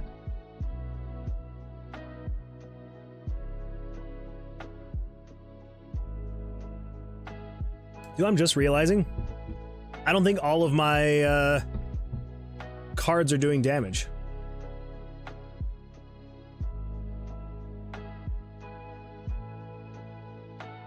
Oh, you're not doing any damage. What the freak happened there? Okay. Thanks, game. Jeez, no wonder I was doing so. I was like, why is this taking so long to kill him? That would be why. Okay, he's gone. Let's leave here. Let's come over here. Head to the next floor. So I do need to like fix all of this ending stuff up. Progress to the next level. Now we're on floor 3. Cool. You can get Bedrock bundled in with Java on Game Pass. So I do have the Bedrock version of Minecraft, so I think we should be good there. As far as like what I have anyway. So yeah, I can play the Bedrock version. So yeah, I think I might do that. I might do a poll on Discord and just see what day. So not next week, but the week after that. See what day is going to work best for everybody. We could do just a fun Minecraft night and just kind of see what happens. Yeah. I think it should be fun.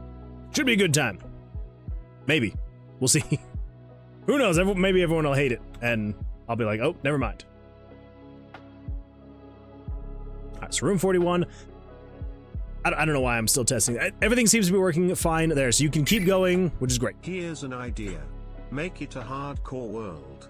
The stream ends when everyone dies or leaves. Oh. I feel like I would be dead within the first, like, 20 minutes. But that would be kind of fun. I also got Bedrock, but I moved to Linux, but sadly Linux only has Java support. Fair. Would it be Java or Bedrock? I'm pretty sure it's Bedrock, because I think Bedrock is the version that is on consoles. And so I would have to be running Bedrock to be able to have console players be able to join. Pretty sure. Yes, it is. Yeah. The other thing we could do, potentially, and maybe this could also be something that, you know, if everybody kind of wants to be thinking about what would be fun to do on the stream, we could maybe even do something like, I don't know, we could have like a building competition. Be like, all right, who can build the best whatever or something? Maybe.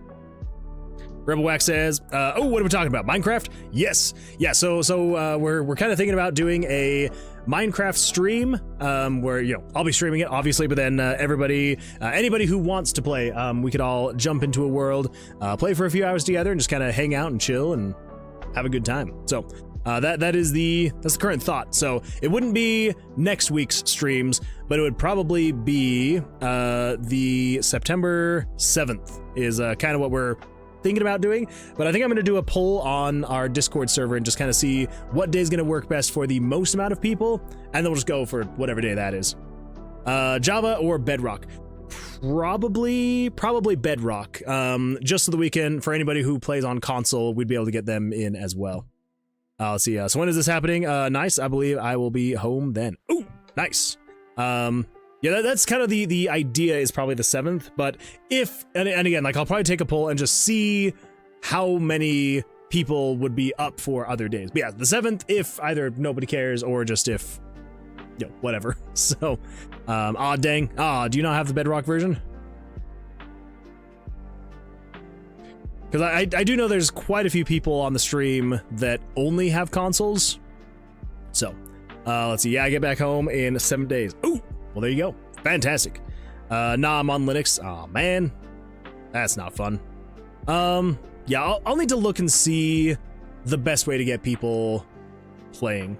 Yeah, from what I've heard is that Bedrock's the only way to get, like, PC and console to be able to play together. Linux does not support Bedrock. I mean, like, I get it, but that also does suck. That sucks that they don't.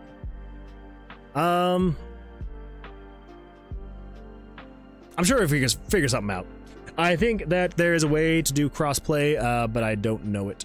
Yeah, I'll look into it and just kind of see. I mean, we've still got like over a week, and so I'll do a little bit of research, just kind of see how we'll be able to get everybody to be able to play together, at least as many people as possible to be able to play together. Yeah, we'll figure it out. So yeah, with Aternos server hosting, used to be able to, but they removed it. How dare. Oh well. Yeah, we'll figure it out. We'll figure it out. Okay, so get the tomb loop working. So technically, it kind of is. That one is rough. Okay, yeah. So when you go through the portal, you can go to the next floor. Yeah. I mean, technically that is good to go, but I think what we need to also get done is we need to remove the go to town option, and we need to tighten up the floor transfer.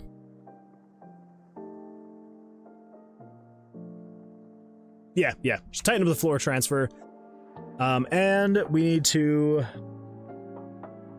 have it go to picking perk cards, then go to next floor.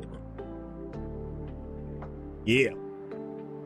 Okay, so a few more things on the list, but it happens. It happens.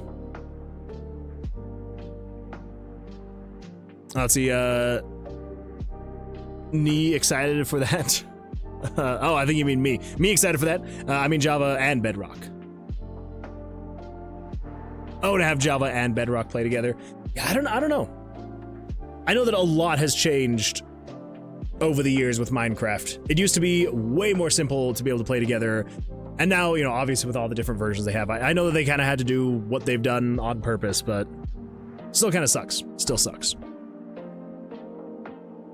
Okay, so yeah, so at this point, yeah, it's just adding more perk cards, more monsters, getting the whole ending kind of tightened up. There's a few more extra sections to this, so I need to have it broken down just a little bit more. Yeah, so getting it so the ending is a little bit more tightened up. I say the ending, the transfer to the next floor. So here's the thing, there's not technically really going to be an ending to the demo. You'll just be able to go for as long as you want, and then eventually hit the end. Okay, so then add the perk cards. Yeah, so add more perk cards, add more puzzles, add more monsters, add more many. So I think at this point, aside from just getting the ending done and then getting the very beginnings, like the actual player creation, I think at this point it's just adding content. So adding monsters, adding puzzles, adding traps, adding music, adding sounds. Yeah, not too bad. There might be a mod, but I don't know. Yeah, I'll look into it and just kind of see what we got going on there. Yeah, cool. Well, I don't know. I guess I could probably... We could probably remove the go to town option.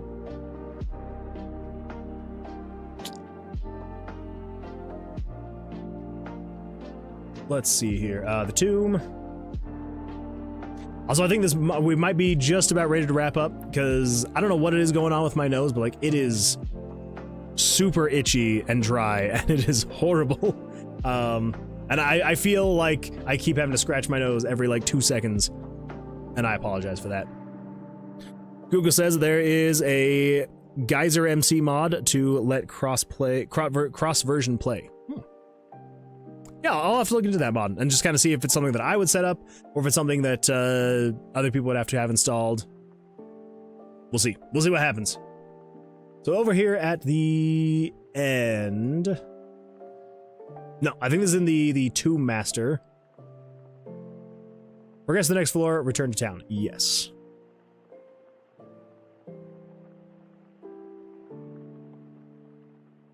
So what if we just said, not available in demo? What if we just said that, and then over here...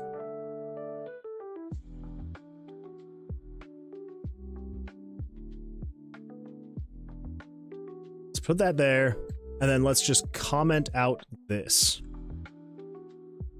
I think I can just do that. And I think it'll get rid of that whole option thing. Let's find out.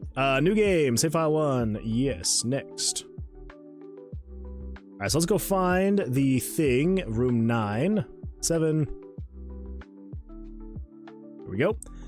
I'm just gonna do a blood sacrifice. Ooh, 13 HP. That's fine enough. Alright, then we go through the portal.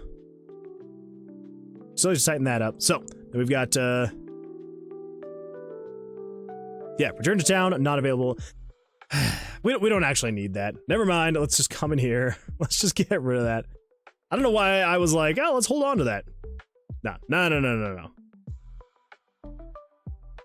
Or what we could do is keep that there, but then this one then say that. Yeah. All right, and let's not wait. And then move picture 99. What is picture 99? Like what is it?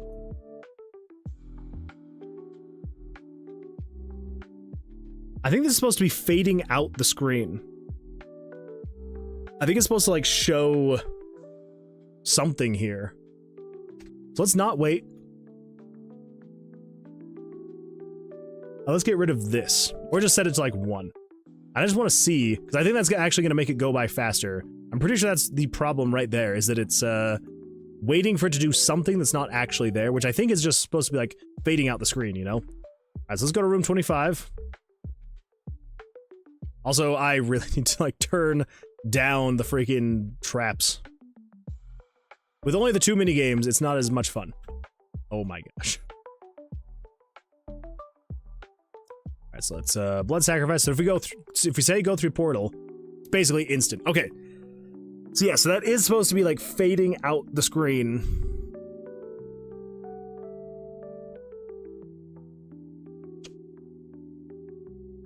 I actually don't think we even need... I don't think we need that actually even. Okay, well, we removed the go to town option, so let's move that down there. Have it go to picking the perk cards, then go to the next floor. So over here, let's do...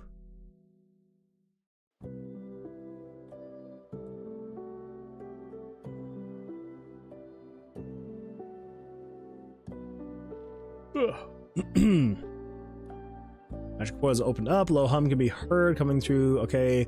Go through portal. Powerful force can be felt emanating from the extinguished obelisk. A blood sacrifice may once again. Okay. Let's see. I hope it's something the host sets up because knowing how modding works is most likely not on Linux. Fair.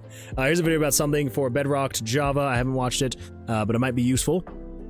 Or instead of Minecraft, we could do SMB64 Co-op DX. It works on like all platforms and has cross-platform, and Mario 64 is fun. True, that is fun. But how many people can play it? That would be the question.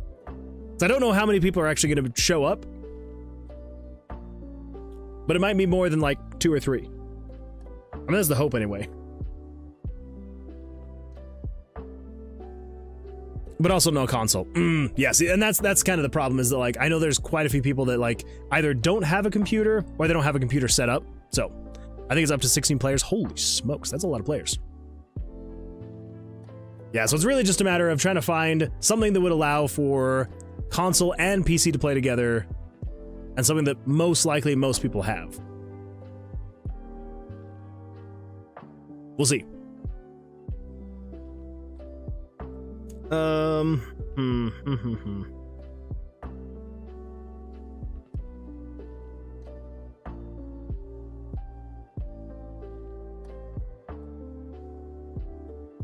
if you go to next level,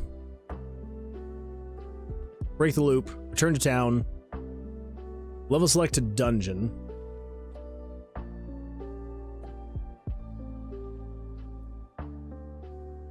Level select to dungeon.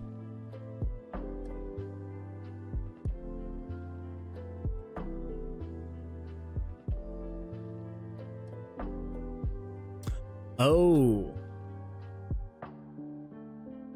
So it's already doing, it's over here in the tomb master. So you are already near the end, going to level select to dungeon.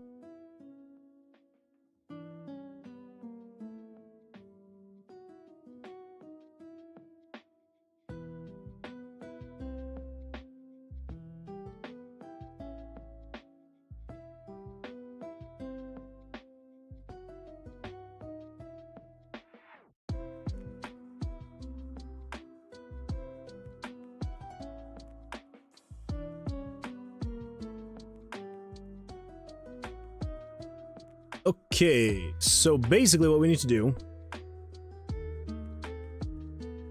is we need to say turn off choosing perk card. So turn off 80.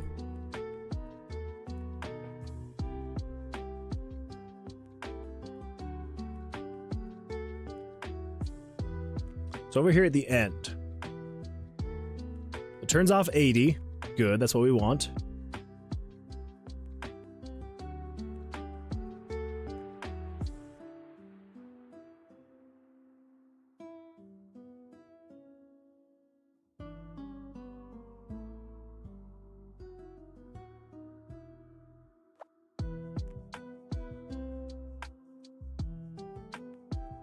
So maybe right before teleporting to the tomb, we then need to say turn 6-1A to false.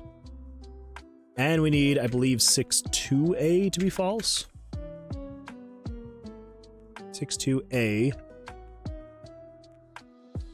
And then 6-1A. Okay. Pretty sure.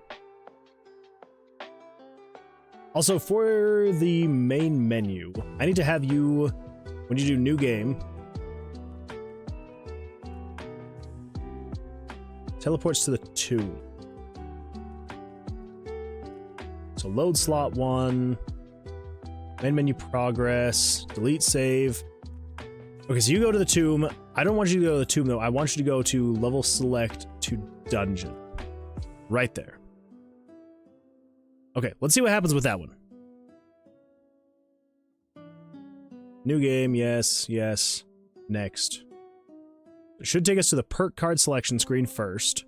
We pick one of these cards, and then if we go to room 17,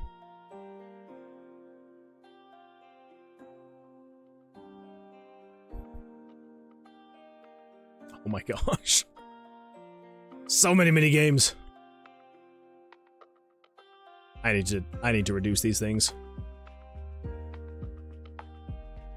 All right, well, that was a fun dead end.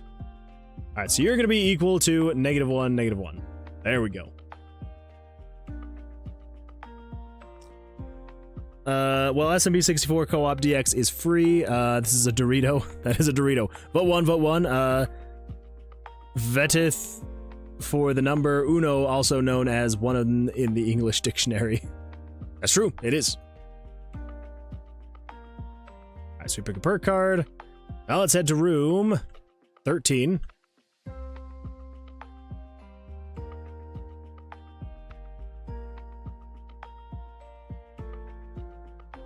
Okay.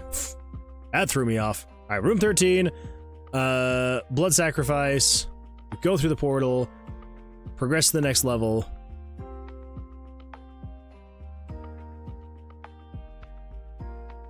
Yeah, that's not what I want to have happen. So here in the tomb master, here, progress to the next level. So if you click next level, show dialog is off, break the loop. At the end of the loop, transfer player to here.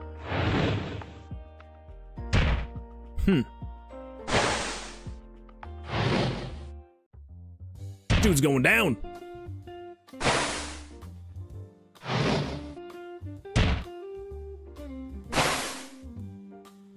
Single-handedly, unknown artist. Single-handedly taking this guy down.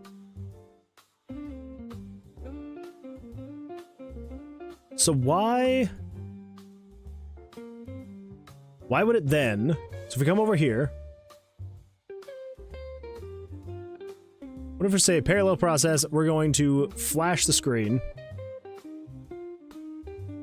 And then we're going to wait 999.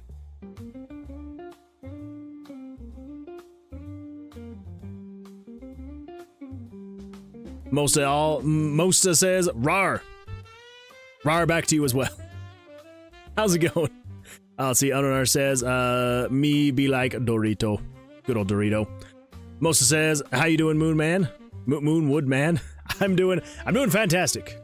Absolutely fantastic. Yeah, just slowly but surely making our way through this demo to get it ready to ship. How are you doing? How did Twitch get a picture of me? The vampire? Or somebody else? Because that's a secret. It's a secret. 45, 46. Okay, there we go. So blood sacrifice, go through the portal, progress to the next level. It does flash the screen. Okay, so that means that something here is not actually working correctly.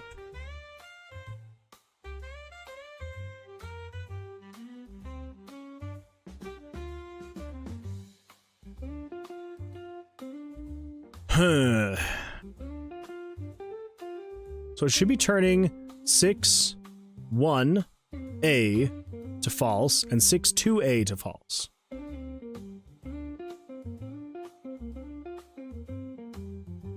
So maybe what we do is when it spawns the dungeon, it just turns those off. I guess? Maybe? Oh, I don't know. New game, save file 1, yes, next, okay. Should take us here, we pick one of those. Let's come over to here, so room 37, let's go to room 37. Come on. 6.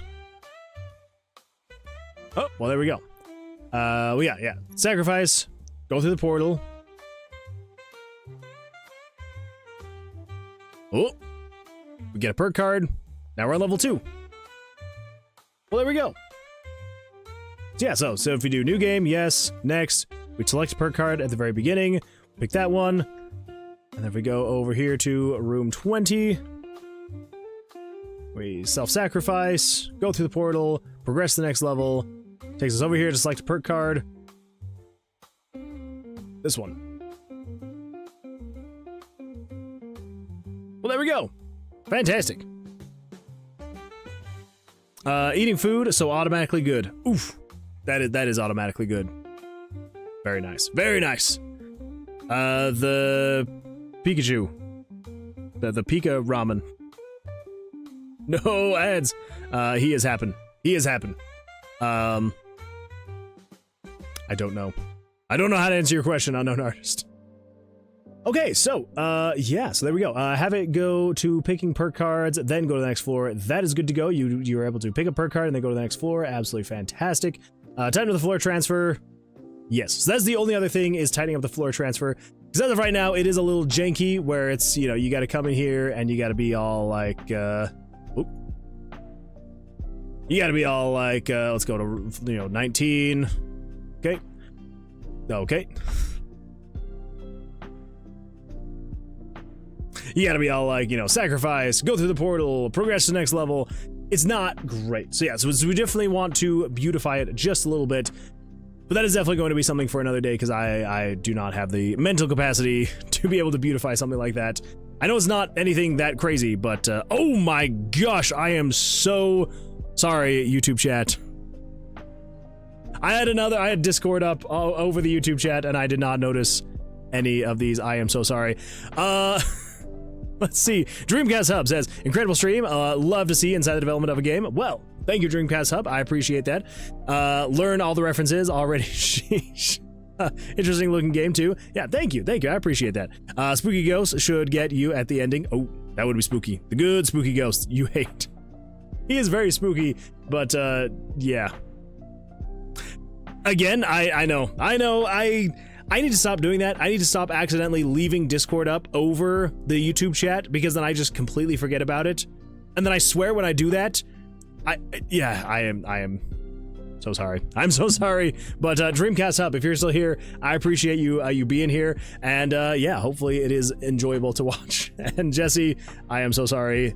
That is like, I think the second time this week alone that I've done that, where I've put stuff over the YouTube chat and then I forgot to close it again, and yeah, that's my bad. My bad. Venom Weed says, as usual, YouTube chat getting discriminated against. It's so sad. It's my bad. I'm so sorry. I really need to get a second monitor. Yeah, well, I mean, yeah, definitely getting a second monitor, highly recommended. I was able to find a... Ooh. Thanks for the follow, VenomWeed_. Venomweed, thank you so much for the follow. I appreciate that. Welcome. Glad you're here. Yeah. I found a ultra wide monitor for cheap, a nice used one, and it has been so great to have, because I have a second monitor up here. If you ever notice me looking up, it's because I'm looking up at a second monitor.